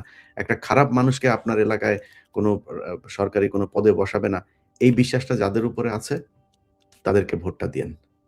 এটা মনে রাখেন যে এই দেশটা আপনার আমার, এই দেশের ভবিষ্যৎ নির্ধারিত হবে আপনার এই ভোটের মাধ্যমে। একটা বিশেষ সময়ের মধ্যে সেই নির্বাচনটা এবার হচ্ছে। অতএব এই জিনিসটা কেউ করবেন না যে ভোট করতে ভোটের টাকা পয়সা নিয়ে তারপরে তাদের পক্ষে যায়া ভোট দিবেন। এত নীতিবান হয়েন না। টাকাটা যে নিছেন এটাই তো নীতি বহির্ভূত। তো টাকা নিয়ে এরপরে টাকা নিলে ভোট দিতে হবে, ওই নীতিটা ঠিক রাখেন না। ভোটটা ঠিক জায়গা মতো দিয়েন। যেখানে দিলে মনে করেন যে আপনি সৎ, যোগ্য একজন প্রার্থীকে বসাতে পারবেন, সেই মানুষটাকে ভোটটা দিয়েন। যাই হোক, আমরা আজকে যে বিষয়টা আমি শুরুতে বলেছিলাম যে আমরা একটা বিশেষ পরিস্থিতিতে বিএনপির বিরুদ্ধে এই নির্বাচনে অবস্থান নিয়েছি। দেখেন, বিএনপির একটা জরিপ করছে। তারা বিভিন্ন পত্রিকাগুলো আ কিছুক্ষণ আগে একটা নিউজ দেখলাম আরটিভিতে। আরটিভি হচ্ছে বিএনপির তথ্য গবেষণা বিষয়ক সম্পাদক এক বাটপার আছে ওয়াহিদুজ্জামান। এই ওয়াহিদুজ্জামান হচ্ছে গিয়ে আবার নামের শুরুতেও মানে ভুয়া, শেষেও ভুয়া। শুরুতে বসিয়েছে প্রফেসর, ও প্রফেসর না। আবার শেষে বসিয়েছে অ্যাপোলো, ওর নাম অ্যাপোলো না। ২ ভুয়ার মাঝখানে ও। ওর চারিদিকে ভুয়া। এই ২ নাম্বার হচ্ছে তথ্য গবেষণা বিষয়ক তাদের উপদেষ্টা। এই ব্যক্তি কি করেছেন? তিনি হচ্ছে গিয়া নিউজ করেছেন। বাংলাদেশের মানুষ নাকি মুখিয়ে আছেন। যে তারেক রহমানকে প্রধানমন্ত্রী হিসাবে দেখার জন্য। কোথাও 70% আপনার জরিপে বিএনপি এগিয়ে আছে, 80% এগিয়ে আছে। আমরা এই 70-77% এগিয়ে থাকার এই জরিপ কিন্তু ওই যে সজীব ওয়াজেদ জয়দের সময় দেখেছি। সজীব ওয়াজেদ জয়দের যেই পলিসি, বিএনপি তারেক রহমান দেশে যাওয়ার পর থেকে প্রতিটি জায়গায় তার মিটিং, মিছিল, বক্তব্য, তারপরে বিভিন্ন জায়গায় ঘরোয়া এ ইয়তদেরকে নিয়ে তারপরে তারা যে করছে, এই এ সবকিছু এই বিএনপি, আওয়ামী লীগ করত। প্রতিটা জিনিস আওয়ামী লীগ করত। সেই একই কাজ তারা করছে। ক্ষমতায় গেলেও আমার বিশ্বাস সেই একই কাজ তারা করবে। যে কারণেই ১০ বছরের বেশি প্রধানমন্ত্রী থাকা যাবে না। আমি যদি নিজেও ব্যক্তিগতভাবে এটার সাথে একমত না। ১০ বছরের বেশি কাউকে যদি চায় সেটা সমস্যা কি? সমস্যা না। আমার কাছে ব্যক্তিগত। কিন্তু আমার কথা হলো যে উদ্দেশ্যটা কি? বাংলাদেশে যে কারণে এটা বন্ধ করা হচ্ছে, বন্ধ করতে চাইছে এই সরকার। সেটা হচ্ছে যে এখানে কেউ ১০ বছরের বেশি থাকতে গেলে সে স্বৈরাচার হয়ে যায়। তো আপনারে পরপর ১০ বছর কেউ ক্ষমতা রাখবে এই চিন্তা, এই স্বপ্ন এত তাড়াতাড়ি দেখা ঠিক না। আর এটা নিয়ে এত পারাপারি করা উচিত না। সবখানেই তারা সেই আওয়ামী লীগের যে পলিসি, সেই পলিসিগুলো নিয়ে আসছে। সেই একইভাবে জরিপটাও করেছে তারা। তো ৭০% মানুষ যে Facebook বা YouTube এর যেই পোস্টে আপনার পত্রিকাগুলো, টেলিভিশনগুলো বলছে ৭০% বিএনপির পক্ষে, তাদের সেই Facebook এর পোস্টের যে লাইক, কমেন্ট, রিঅ্যাকশন যেগুলো আছে, সেগুলোতে গেলেই বোঝা যায় যে কয় পার্সেন্ট আসলে বিএনপিকে ভোটে চায়। মানুষ এত অসভ্য হয় নাই, এত নিমুখারাম হয় নাই, এত অবুঝ হয় নাই যে চোর, বাটপার চোখের সামনে আমরা দেখছি, আমাদেরকে বলা হচ্ছে যে আপনারা চাঁদাবাজি করবেন ১২ তারিখ পর্যন্ত কেউ করেন না। ভাই, এই দেশের অনেক সংখ্যালঘু মানুষ আছেন, যাদেরকে বলা হয় মানে বানানো হয়েছে সংখ্যালঘু। এই কথিত সংখ্যালঘু মানুষগুলো সবসময়ই তারা নির্যাতনের শিকার হয়েছে। এটা সত্যি কথা। আচ্ছা, এখন সংখ্যালঘু কারা? সেটা হচ্ছে প্রশ্ন। আমাদের সংখ্যালঘু মানে বানানো হয়েছে যে হিন্দু মানুষ। আমি একজন সংখ্যালঘু। আমার নিজের বাড়ি দখল করা হয়েছে। আমার নিজের বাড়ির উপরে নানান ধরনের করে। আমার বাবা মানে অতিষ্ঠ হয়ে গিয়েছিল। আমার বলে যে, "আপনার তো মাস্টার সাহেব আপনার তো অনেক বড় বাড়ি। এই বাড়ির এই পাশে আমার একটু দিয়ে দেন।" বাড়িতে বাথরুম-টাথরুম করে অস্থির। গাছ লাগায় এসে। বাধ্য হয়েছি আমরা মানে সে বাড়ি বিক্রি করে দিতে। এগুলো আমরা বাংলাদেশে এই জমি জায়গার সমস্যা কত পার্সেন্ট হিন্দুর উপরে হয়? মুসলমানদের উপরে সবচাইতে। এখন এই সংখ্যালঘু কেন আমরা? কারণ হচ্ছে আমাদের পেশি শক্তি নাই, আমাদের টাকা পয়সা নাই। আর যারা কিনা এগুলো করে তাদের রাজনৈতিকভাবেও ক্ষমতাশালী মানুষজন আছে, লাঠি আছে, তারা সব দিক থেকে ক্ষমতাশালী। এখন এই ক্ষমতাশালীর এই যে পাওয়ার, এই যে দুর্বলের উপরে, এটা বাংলাদেশের ইতিহাসের শুরু থেকেই চলে আসছে, এখনো পর্যন্ত চলছে। সো সেই মানুষগুলো যাদেরকে সংখ্যালঘু বানানো হয়েছে, সেই মানুষগুলোর কাছে অনুরোধ থাকবে, আপনার জমির সমস্যা, আপনার বাড়ি দখল করে নিচ্ছে, আপনি এলাকায় প্রভাবশালীদের কারণে আপনার মেয়ে কলেজে যাইতে পারে না। ভাই, এই সমস্যা থেকে যদি বের হয়ে আসতে চান, আপনাকে জামাত ইসলামকে ক্ষমতায় আনতে হবে। আমি কথা দিচ্ছি আপনাদেরকে, আমি ইলিয়াস হুসাইন, আমার কাছে বহু মানুষ এই জমির সমস্যার কারণে ঘ্যান করেন। আপনাদেরকে বললাম, যদি জামাত ইসলাম ক্ষমতায় আসে, এইটুকু গ্যারান্টি দিচ্ছি যে এই সমস্যার থেকে ইনশাআল্লাহ আপনাদেরকে সমাধান করব। আমি কোনো পদে থাকি না থাকি কোনো কিছু না। আমি যেইখানে থাকি, যে অবস্থাতে থাকি, আপনাদের এইটুকু গ্যারান্টি দিলাম যে এই দেশের মানুষের এই সমস্যাগুলো সমাধান করব। একজন মানুষকে অহেতুক আমাদের দেশে যে সমস্যাগুলো হয়, ধরেন বাড়ি করবে, তারা যায় ইট নিতে হবে তার কাছ থেকে। ইট কেন নিতে হবে? কারণ ইট আপনার কাছ থেকে মার্কেট থেকে নিতে পারেন, ওর কাছ থেকে নিতে হবে। ও যে ইটের দাম, একটার দাম ৳৬, ওইটা আপনার কাছ থেকে নিবে ৳৯। দিবে ৫০০ ইট, টাকা নিবে আপনার কাছ থেকে ১,০০০ ইটের। এই পলিসি দিয়ে আপনার এলাকার চাঁদাবাজ, এই যে কিছু দুর্বৃত্ত গড়ে উঠেছে রাজনৈতিক আপনার ব্যাকআপের মাধ্যমে, এরা এগুলো করে থাকে। সো সেই মানুষগুলো যেন আর করতে না পারে, সেটার জন্য আপনাদেরকে জামাত ইসলামকে ভোট দিতে হবে। দাঁড়িপাল্লাকে ক্ষমতায় আনতে হবে। যদি আনেন, তখনই এই দেশে আইনের শাসন, সুশাসন প্রতিষ্ঠিত হবে এবং আপনারা এই জায়গাগুলোকে আপনাদের মতো করে এই অধিকার আপনার যেটা আছে সেটা ভোগ করতে পারবেন। আমাদের সাথে এই মুহূর্তে কুমিল্লা ৫ আসনের ডক্টর মোবারক হোসেন যুক্ত হয়েছেন। আমার মনে হয় ওনাকে আমরা পাবো। দেখি উনি যদি নাকি যুক্ত হয়, ওনার ওখানকার সর্বশেষ অবস্থাটা আমরা একটু জানবো। ডক্টর মোবারক, আপনাকে ধন্যবাদ জানাচ্ছি। জি, আসসালামু আলাইকুম। আচ্ছা, মোবারক ভাই, আমরা একটু শুনতে চাই আপনার এলাকায় আপনি কি অবস্থায় আছেন এবং পরিবেশ কেমন? জি, আপনাকে অসংখ্য ধন্যবাদ। আমি নিজেকে ধন্য মনে করছি যে আজকে আপনার সাথে সম্পৃক্ত হওয়ার। আমি কুমিল্লা ৫ পক্ষ থেকে আমি সবাইকে অন্তরস্থল থেকে অভিনন্দন এবং শুভেচ্ছা জানাচ্ছি। তো আমাদের মোবারক ভাই, আপনার জরুরি কিছু থাকলে আপনি ওটা করতে পারেন, সমস্যা নেই। কারণ আপনি এখন নির্বাচন নিয়ে অনেক ব্যস্ত। জি। মোবারক ভাইয়ের এখানেও সেই একই অবস্থা। আপনার রাতভর তারা টাকা-পয়সা দিচ্ছে এবং সারা রাতই হয়তো এটা চলতে থাকবে। এবং সেখান থেকে আরো বেশ কিছু অভিযোগ আমাদের কাছে এসেছে, যেটা মোবারক ভাই নিজেই বলবেন। জি, মোবারক ভাই। জি, আলহামদুলিল্লাহ। শুকরিয়া আমাকে ইনভাইট করার জন্য। আমি যে বিষয়টি বলতে চাচ্ছিলাম যে আমাদের কুমিল্লা পাঁচে এখানে একটি সীমান্তবর্তী এরিয়া হওয়ার কারণে এখানে বহুমুখী এখানে অস্ত্রের কারবার হয়, মাদকের সম্রাটরা এখানে বসবাস করেন। তো সেই জায়গা থেকে আমরা অনেকটা ঝুঁকির মাঝে আছি এবং পাশাপাশি আমাদের যে বিএনপির প্রতিদ্বন্দ্বী আছেন এবং অনেকেই তারা তাদের অবস্থান জনগণে আসলে যেভাবে দাঁড়িপাল্লার পক্ষে হুমড়ি খেয়ে পড়ছেন, একবারে মায়ের কোলে শিশু থেকে শুরু করে সর্ব লেভেলের, এইটার তারা ভয় দেখে অনেকেই হুমকি-দামকি দেওয়া শুরু করছেন যে দিবে না। অথবা আজকেও বরদুশিয়াতে ঢাকা থেকে ২ জন গেছে ভোট দেওয়ার মানে ভোট দেওয়ার উদ্দেশ্যে বাড়িতে আসছেন, তাদেরকে মারছেন। আমি মাধবপুরে একটি বক্সিমল ইউনিয়নের মাধবপুরে একটা উঠান বৈঠকে গিয়েছিলাম। সেখানে আমাদের উপস্থিতি অনেক। তো সেখান থেকে কয়েকজন লোক তারা ডিস্টার্ব করার চেষ্টা করেন, মাইক বাজানোর চেষ্টা করেন। তা আমাদের ভাইয়েরা বুঝে তাদেরকে পাঠায় দেওয়া হয়। পরে ওরা এসে একটা বাচ্চা ছেলে ৫ বছরের বাচ্চাকে তারা এই মারধর করেন, লাথি মারেন এবং তাকে নির্যাতন করেন। তো এরকমভাবে কয়েক জায়গায় এরকম হইছে। আজকে একজন আমাদের সুনামধন্য ডাক্তার মুজাম্মেল, সে ঢাকা মেডিকেলে সুনামধন্য একজন প্রফেসর। সে স্বাভাবিকভাবে লোকজনের সাথে সাক্ষাৎ করতেছেন। একজন এসে তার উপরে গায়ে হাত দিচ্ছেন। তো এই বিষয়গুলো নিঃসন্দেহে আমাদের জন্য দুঃখজনক যে তারা রাজনৈতিকভাবে মোকাবেলা না করতে পেরে বিচ্ছিন্নভাবে শিশুদের উপরে, নারীদের উপরে এবং রিক্শাওয়ালা, ভ্যানওয়ালাদের উপরে তারা আক্রমণ করে যাচ্ছেন। এটা আমাদের জন্য আসলে আমি মনে করি একটা স্বাধীন দেশের জন্য একটা দুঃখজনক বিষয়। তো এই বিষয়গুলো আমরা জানাচ্ছি প্রশাসনকে। প্রশাসনের যতদূর সম্ভব চেষ্টা করে যাচ্ছেন এবং আমরাও ফিল করি যে প্রশাসন আরো সুষ্ঠু, সুন্দর, নিরপেক্ষ করার লক্ষ্যে আমাদের সীমান্তবর্তী এরিয়াগুলোতে বিভিন্ন ধরনের অস্ত্রের উদ্ধারে, অবৈধ অস্ত্র উদ্ধারের জন্য যে অভিযান চালানো দরকার, সেটা আমি মনে করি পর্যাপ্ত তারা করছেন না।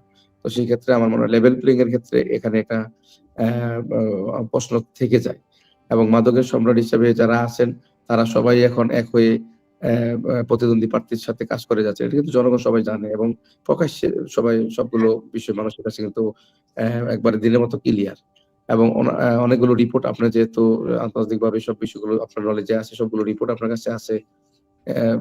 এই বিষয়গুলো নিয়ে আমার মনে হয় আপনারা যারা এই অনলাইনে কাজ করছেন এবং জুলাই যোদ্ধা হিসেবে আপনারা ভূমিকা রাখছেন এবং নতুন বাংলাদেশ করার ক্ষেত্রে আপনারা যে অনন্য ভূমিকা পালন করছেন, আমার মনে হয় এই বিষয়গুলো নিয়ে আপনাদেরকে আরো বেশি কথা বলা উচিত এবং জনগণকে আরো সচেতন করা উচিত। এই বিষয়টা আমি মনে করি।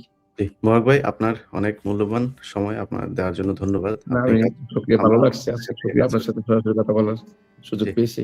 মোবারক ভাই, ইনশাআল্লাহ কথা হবে। সংসদ সদস্য হওয়ার পরে কথা হবে ইনশাআল্লাহ। ইনশাআল্লাহ আল্লাহ কবুল করুক। আর ভাই আমরা নাম্বারটা তাইলে আমি একসময় নিব ইনশাআল্লাহ। জি, ফরহাদ ভাইয়ের কাছ থেকে নিয়ে নিন। জি। জি। ঠিক আছে। Thank you. প্রিয় দর্শক, আমরা আপনাদের যারা প্রার্থী আছেন তাদেরকে আমার কিছু পরামর্শ আছে। সেই পরামর্শটা হচ্ছে, ধরেন প্রথমত হচ্ছে প্রশাসনে এখন পর্যন্ত যারা মনে করছেন যে কোনো বিশেষ দল ক্ষমতায় চলে আসবে এবং সেটা মনে করে যদি কেউ কোনো অপকর্ম করে থাকেন, আপনাদের ৫ তারিখের পরে যে ক্ষমাটা আপনারা পেয়েছিলেন সেই ক্ষমা কিন্তু পাবেন। অনেক জায়গা থেকে অনেক তথ্য আসে। এখন পর্যন্ত সো ফার সেনাবাহিনীর ভূমিকা আমরা খারাপ পাই নাই। তবে সেনাবাহিনীকে কলুষিত করার জন্য যারা আগে কাজ করেছে, সেই দল এখনো অনেকেই তাদের ক্যান্টনমেন্টে আছে, চাকরিতেও আছেন। সেই গ্রুপটা অ্যাক্টিভ তো আছেই। তো তাদের সেটা নাশসাত করে দেওয়ার জন্য সেনাবাহিনীর ভেতরেই তাদের সহকর্মীরা আছে। ইনশাআল্লাহ আমার বিশ্বাস যে নির্বাচনের দিন তারা ২০১৮ সাল, ২০১৪ সাল, ২০২৪ সালে তাদের যেই কালিমা তাদের শরীরে লেগেছে সেটা তারা পরিষ্কার করবে এবারে নির্বাচনে সঠিক ভূমিকা রাখার মধ্য দিয়ে। তো প্রশাসনের মনে করেন একজন ডিসি, তিনি পদাধিকার বলে রিটার্নিং অফিসার। এখন তিনি মনে করেন একটা আপনার এলাকার আসনে আপনাকে সে টার্গেট করলো। যেমন আমার চুয়াডাঙ্গাতে মনে করেন যে এখন রাসেল ভাই প্রচন্ড আপনার জনপ্রিয় একজন নেতা। এখন তার এটা দেখে তারা নানানভাবে প্রশাসনকে দিয়ে চেষ্টা করলো। যেটা মাঠে সম্ভব। আমি মনে করি না যে কোনো কেন্দ্র দখল করে এবার কোনো জায়গায় হ্যাঁ ২-১টা বিচ্ছিন্ন ঘটনা ঘটতে পারে। কিন্তু জামাত ইসলামের সাথে কেন্দ্র দখল করে বিএনপি তারপরে নিজেদের মন মতো করে সিল মারবে। এই দিন বাংলাদেশে এখন আর জামাত ইসলামের নাই। এবং সাধারণ মানুষ থাকবে। লক্ষ, লক্ষ ভোটার এবার ভোট দিতে যাবে। আমি কালকে ট্রেন, বাস এগুলো বিভিন্ন নিউজগুলোতে দেখছিলাম, সোশ্যাল মিডিয়াতে দেখছিলাম। সেখানে সেই মানুষগুলো আপনার দেশে গিয়ে আপনারে জোর কইরা হাসিনার মতো সিল মারতে দিবে এটা মনে করার কোনো কারণ নেই। সেটা সম্ভব না। কিন্তু যেটা হইতে পারে সেটা হলো ডিসি অফিস থেকে আপনার একটা ফল ঘোষণা করা হইলো। এটার জন্য আমার পরামর্শ হচ্ছে যারা প্রার্থী আছেন তাদের প্রতিটা কেন্দ্রের হিসাব রাখতে হবে সেই কেন্দ্রের ভেতরে আপনার কতজন লোক কোন জায়গায় কার অবস্থান থাকবে এবং যারা এখানে মারামারি করতে আসবে এরকম খবর আপনাদের যাদের ব্যাপারে থাকবে সেইসব জায়গায় আপনাদের প্রস্তুতি থাকতে হবে।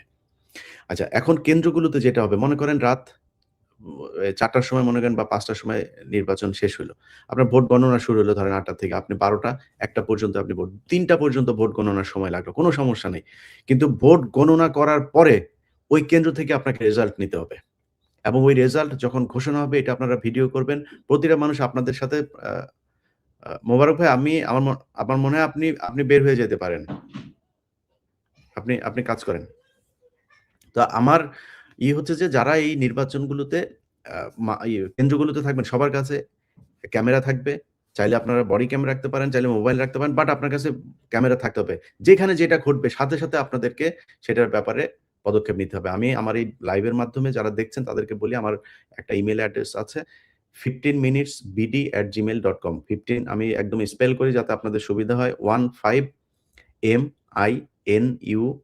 MINUTESBD দ্যাট মিনস 15minutesbd@gmail.com এখানে আপনারা যখন যেটা আসে সেটা করবেন, জানাবেন এবং বাংলা এডিশনও আপনাদের মাঠে থাকবে আগামীকালকে এবং আপনাদের সহকর্মী যারা আমাদের আছেন তাদের ব্যাপারেও আপনারা তথ্য দিবেন। তাদের কাছে কোনো কিছু থাকলে আপনার নিজের ফোনে আপনি আপলোড করবেন। এখন ওই দিন নাই আওয়ামী লীগের মতো যে কেউ কোনো কিছু রেকর্ড করলেও সে চালাইতে পারবে না, এলাকায় বিশাল কিছু করে ফেলবে। এই অবস্থা হবে না এবং বিএনপি আমার বিশ্বাস যে রেজাল্ট যেটাই হোক বিএনপির মেনে নেয়া। যদি বিএনপির বিরুদ্ধে যায় সেটা মেনে নেওয়া উচিত হবে। আমি এখনো তাদের মন মানসিকতা সেটাই দেখছি। কিছুক্ষণ আগে তারা কুমিল্লা যেই হাসনাত আব্দুল্লাহর আসনে মঞ্জুকে আপনার করা হয়েছে। আপনার এই যে বহিষ্কার করা হয়েছে বিএনপির পক্ষ থেকে। আচ্ছা আমার আরেকটা ইমেইল আপনাদেরকে বলে রাখি আমার video@ilyashussein.com এখানে আপনারা পাঠাইতে পারেন @gmail.com আপনারা এখানেও দিতে পারেন। আর হচ্ছে গিয়ে আমাদের যে বিষয়গুলো সরি আমি আমার আপনাকে আরেকবার একটু বলি video@ilyashussein.com আমার টিম থেকে মাত্র এটা পাঠাইলো। সেখানে আমাদের ভিডিওগুলো আমাদের থাকবে। সো আপনারা এখানেও পাঠাইতে পারেন। আচ্ছা তো এখন আপনি যখন কিনা কেন্দ্রটা আপনার হাতে রাখলেন, আপনি সেখানে কেন্দ্রের ফলটা ঘোষণা হলো আপনার ফোনে আপনি নিয়ে নিলেন, রেকর্ড থাকলো। আপনি এই কেন্দ্রের আপনার বলা হয়েছে যে প্রিজাইডিং অফিসার বলেছে যে এত ভোট আপনি পেয়েছেন। আপনার পুরো জেলার আপনার পুরো আসনে আপনার ভোটার আছে ধরেন ৩ লাখ। এখন আপনি ওই কেন্দ্রে আপনি ভোট পেলেন ২৫০০। আচ্ছা ২৫০০ পাওয়ার পরে যতগুলো কেন্দ্র আছে সবগুলো কেন্দ্র মিলিয়ে আপনি ভোট পাইলেন ২ লাখ। না আপনার ক্যালকুলেটরে আপনি হিসাব করে দেখলেন যে সবগুলো আপনাদের কর্মীদের সবার কেন্দ্রের ফলাফল আপনি যোগ করে দেখলেন ২ লাখ আর ওই প্রার্থী পেয়েছে ৮০,০০০। এখন ৩ লাখ ভোটের মধ্যে ২,৮০,০০০ আপনি ২ লাখ সে ৮০,০০০।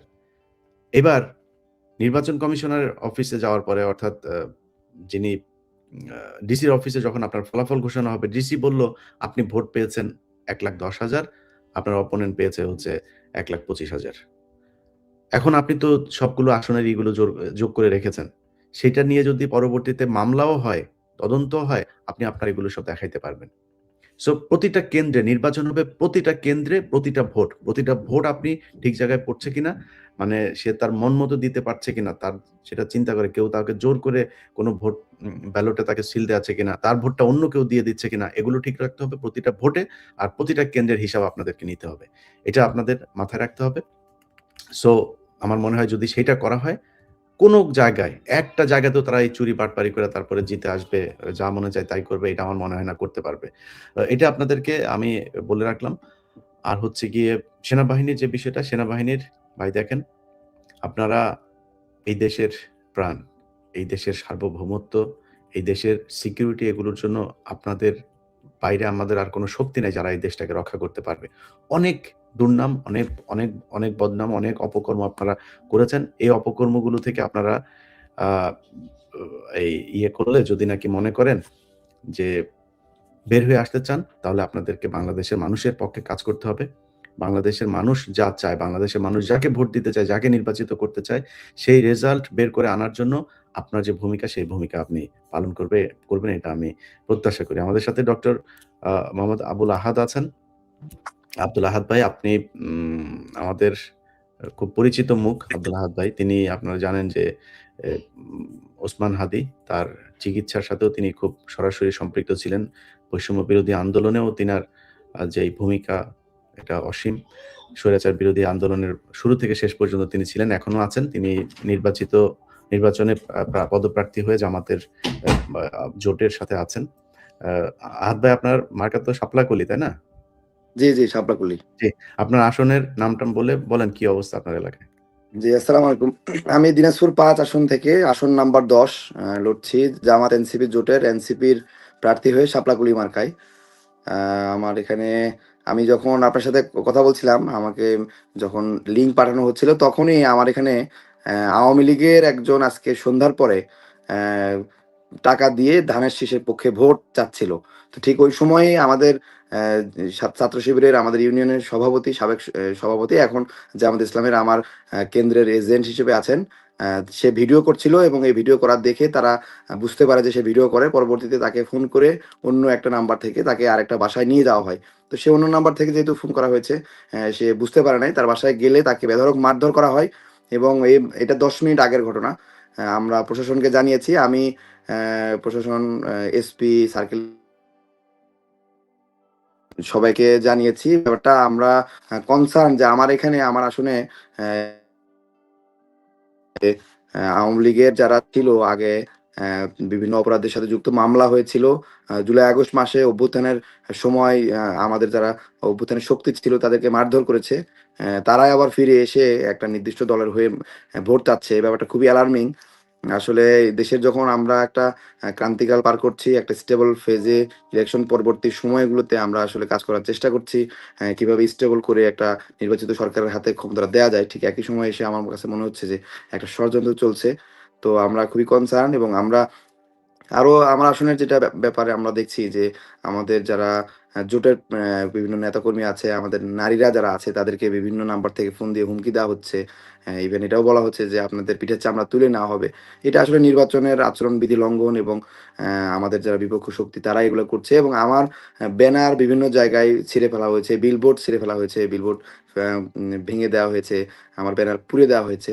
তো এই জিনিসগুলো আসলে খুবই অ্যালার্মিং এবং আমরা যখন নতুন বন্দোবস্তের কথা বলছি, ঠিক সেই সময় এসে আবার একটা রাজনৈতিক দল যদি পুরনো বন্দোবস্তে যায় এবং ঠিক একই ফ্যাসিবাদী কায়দায় যদি একইভাবে আসলে আগের মতো করেই মাসল পাওয়ার শো করে, হুমকি দেয় আমাদের নেতাকর্মীকে, তাহলে এটা খুবই দুঃখজনক।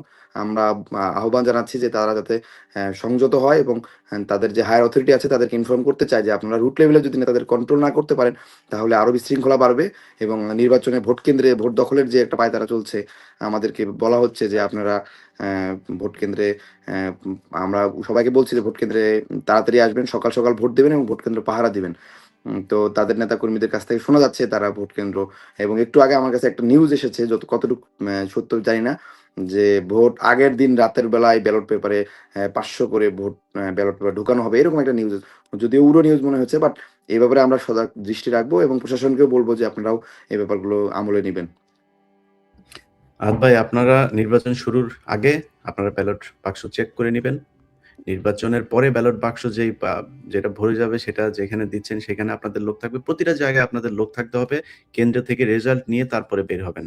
এটা আপনার যেখানে যাদের দায়িত্ব দেওয়া আছে। এবং আমি যতটুকু জানি যে শুধু আপনি না, এনসিপির যেই জায়গাতে এনসিপিকে করা হয়েছে, নাহিদ ইসলাম থেকে শুরু করে পাটোয়ারি, আপনারা সবাই, সব জায়গাতেই জামাত ইসলাম তাদের সর্বোচ্চ শক্তি দিয়ে আপনাদের পাশে আছে। তারা আপনাদের জন্য কাজ করছে। আপনার এখানেও নিশ্চয়ই তার ব্যতিক্রম নয়। সো তারা আপনার জন্য থাকবে মাঠে। আপনার বিশাল যে কর্মী বাহিনী আছে তাদেরকে এই ইনস্ট্রাকশনটা দিয়ে রাখবেন যে কোনো কেন্দ্রে কেউ রেজাল্ট না নিয়ে সেখান থেকে সরবে না, এবং কোনো মানুষ যেন কাউকে জোর করে কেউ কাউকে দিয়ে যেন ভোট দেওয়াতে না পারে। ভাই, এই দেশের মানুষ দাঁড়িপাল্লাকে ভোট দেওয়ার জন্য মুখিয়ে আছে। সো কালকে পরশুদিন তাদের সেই রায় তারা জানিয়ে দেবেন। আজ ভাই, আপনি আপনার কাজ করুন, ইনশাল্লাহ কথা হবে বিজয়ের পরে। আপনি চলে যান। প্রিয় দর্শক, আমরা অনুষ্ঠান শেষের দিকে চলে এসেছি। যে বিষয়টা বলে আপনাদেরকে শেষ করব যে জামাতে ইসলামী তাদেরকে এই জোটকে কেন ভোট দেওয়া হবে সেটার যদি নাকি অনেকে অনেক প্রশ্ন করে থাকেন যে জামাত ইসলাম তারা হচ্ছে গুপ্ত বাহিনী, তারা গুপ্ত থেকে এতদিন নির্বাচন করেছে। হ্যাঁ, তারা তো তাদের কিছু কৌশল তো অবলম্বন করেছে। সেই কৌশল অবলম্বন করার জন্য তাদের যে উদ্দেশ্য ছিল সেই উদ্দেশ্য তারা বাস্তবায়ন করেছে 5 তারিখে। কিন্তু যদি এর বাইরে যদি নাকি বলা হয় যে প্রকাশ্যে থেকে কারা সবচাইতে বেশি রাজনীতি করেছে, সেটা কি বিএনপি নাকি জামাত? এই জামায়াতের 11 জন মানুষকে একদম প্রকাশ্যে ফাঁসি দেওয়া হয়েছে। একদম কোনো কারণ ছাড়া একটা বিচারিক হত্যাকাণ্ডের মাধ্যমে ফাঁসি দেওয়া হয়েছে। এই দলের শত, শত মানুষকে, এদেরকে মানুষই মনে করা হতো না। এরা রোহিঙ্গাদের চাইতেও ভয়ংকর একটা অবস্থার মধ্যে বাংলাদেশে ছিল। এদেরকে পেলেই মেরে ফেলা জায়েজ, সেটা নিয়ে নিউজ হয় না, পুলিশের বিরুদ্ধে কোনো অ্যাকশন হয় না, কোনো অভিযোগ হয় না, কোনো কিছুই না। এদের এমন 2013 সাল থেকে শুরু করে এই 2024 সাল পর্যন্ত এরকম একটা পরিস্থিতির ভেতর দিয়ে এই দলটা গিয়েছে। এই দলের এই ডক্টর শফিকুল ইসলাম মাসুদ, তারপরে দেলোয়ার ভাই, তারপরে হলো গিয়া এই যে যিনি আজকে জামাত ইসলামের আমির আছেন, রিমান্ডের পর রিমান্ডের পর রিমান্ড, এর মধ্য দিয়ে তারা গিয়েছে। তারা দেশ থেকে কেউ পলায় যায় নাই। দেশের বাইরে যাওয়াও কেউ বসে নাই। আমরা তো তাও সুবিধাজনক, আমরা রাজনীতি করি না যদিও, তারপর আমরা তো সুবিধাজনক অবস্থায় চলে আসতে পেরেছি। তাদেরকে দেশে বসে রাজনীতি করতে হয়েছে। তো তাদের সাথে যদি তুলনা করা যায়, অন্য যে দলগুলো আছে তাদের যদি পড়াশোনার কথা বলে অনেকে বলে থাকেন, আমি খুব হাস্যকরভাবে একজন নেতার বক্তব্য শুনছিলাম যে বিএনপি হচ্ছে মেধার ভিত্তিতে করে। আমার চুয়াডাঙ্গার কথা বলি, যাকে আপনারা একটু আগে দেখেছেন সংসদ সদস্য প্রার্থী, তিনি একজন অ্যাডভোকেট। তিনার প্রতিদ্বন্দ্বী যিনি আছেন তিনি ক্লাস 5 পাস, শরীফুজ্জামান শরীফ। তো এই যে ব্যবধান আরো অনেক জায়গাতেই আছে, আমরা অনেক জায়গার কথা বললে আবার অনেক উপরে চলে যাবে, সেগুলো না বললাম। সো পড়াশোনার বহরে আমার এখানে যে কজন আসলো, উনি একজন ডক্টর। আগে মোবারক ভাই আসলেন, তিনি একজন ডক্টর। জামাত ইসলামের সর্বোচ্চ প্রার্থী, অনেকেই বলেছেন না সর্বোচ্চ প্রার্থী সাহেব, উনি বলেছেন ডিবেট করার জন্য। এতে আবার অনেকের কষ্ট হয়েছে যে ওনার সাথে যায় না, কাদের নাকি যায় না। সো তারা কতটুকু পড়াশোনা করেছেন, ডক্টর শফিকুর রহমান কতটুকু পড়াশোনা করেছেন, এটা কিন্তু আমরা জানি। এখন এটা নিয়ে এত বেশি করার কিছু নাই। যাই হোক, প্রিয় দর্শক, আমি সব শেষ যেটা বলে শেষ করতে চাই যে এই দেশটা আপনার, আমার। এই দেশের এই এত বছর পরে নির্বাচনে আপনারা ভোট দেওয়ার সুযোগ পেয়েছেন। এই সুযোগটা আমার বিশ্বাস আপনারা কাজে লাগাবেন, সাহস করে ভোট কেন্দ্রে যাবেন। আপনার চোখের সামনে যদি কোনো অপকর্ম, কোনো অনিয়ম হয় সেটার বাধা দেবেন। 10-এর লাঠি 1-এর বোঝা। আপনারা সবাই মিলে যদি নাকি সেটার প্রতিবাদ করেন, আপনার সামনে এসে কেউ দাঁড়াতে পারবে না। আগামী পরশুদিন যা হবে, আমার বিশ্বাস বাংলাদেশের মানুষ সেই ইতিহাসের সাক্ষী হবে যে এই দেশে লুটপাট, চাঁদাবাজ, দুর্নীতিবাজ, তাদের বিরুদ্ধে বাংলাদেশের মানুষ এক হয়েছে এবং আগের সেই বস্তা পচা রাজনীতি, 5 কোটি টাকা খরচ করে 50 কোটি টাকা লুটপাট করা হবে, সেই রাজনীতি এই দেশে আর চলতে দেওয়া হবে না। এর মাধ্যমে আমাদের একটা নতুন বাংলাদেশ তৈরি হবে। 5 তারিখের পরে যেই অসমাপ্ত কাজগুলো ছিল, জামাত ইসলামের নেতৃত্বের এই বাংলাদেশের পক্ষের শক্তির এই নির্বাচন তাদের সেই অসমাপ্ত কাজগুলো সমাপ্ত করবে। যারা এতক্ষণ আমাদের সাথে ছিলেন সবাইকে ধন্যবাদ। সবার কাছে আবারও অনুরোধ থাকবে, দাঁড়িপাল্লা এবং শাপলাকলি মার্কা, এই 2 মার্কায় আপনাদের যারা জোটে আছেন তাদের জন্য ভোট দিবেন এবং চাঁদাবাজদের বিরুদ্ধে অবস্থান নেবেন। ভালো থাকেন। আল্লাহ হাফেজ।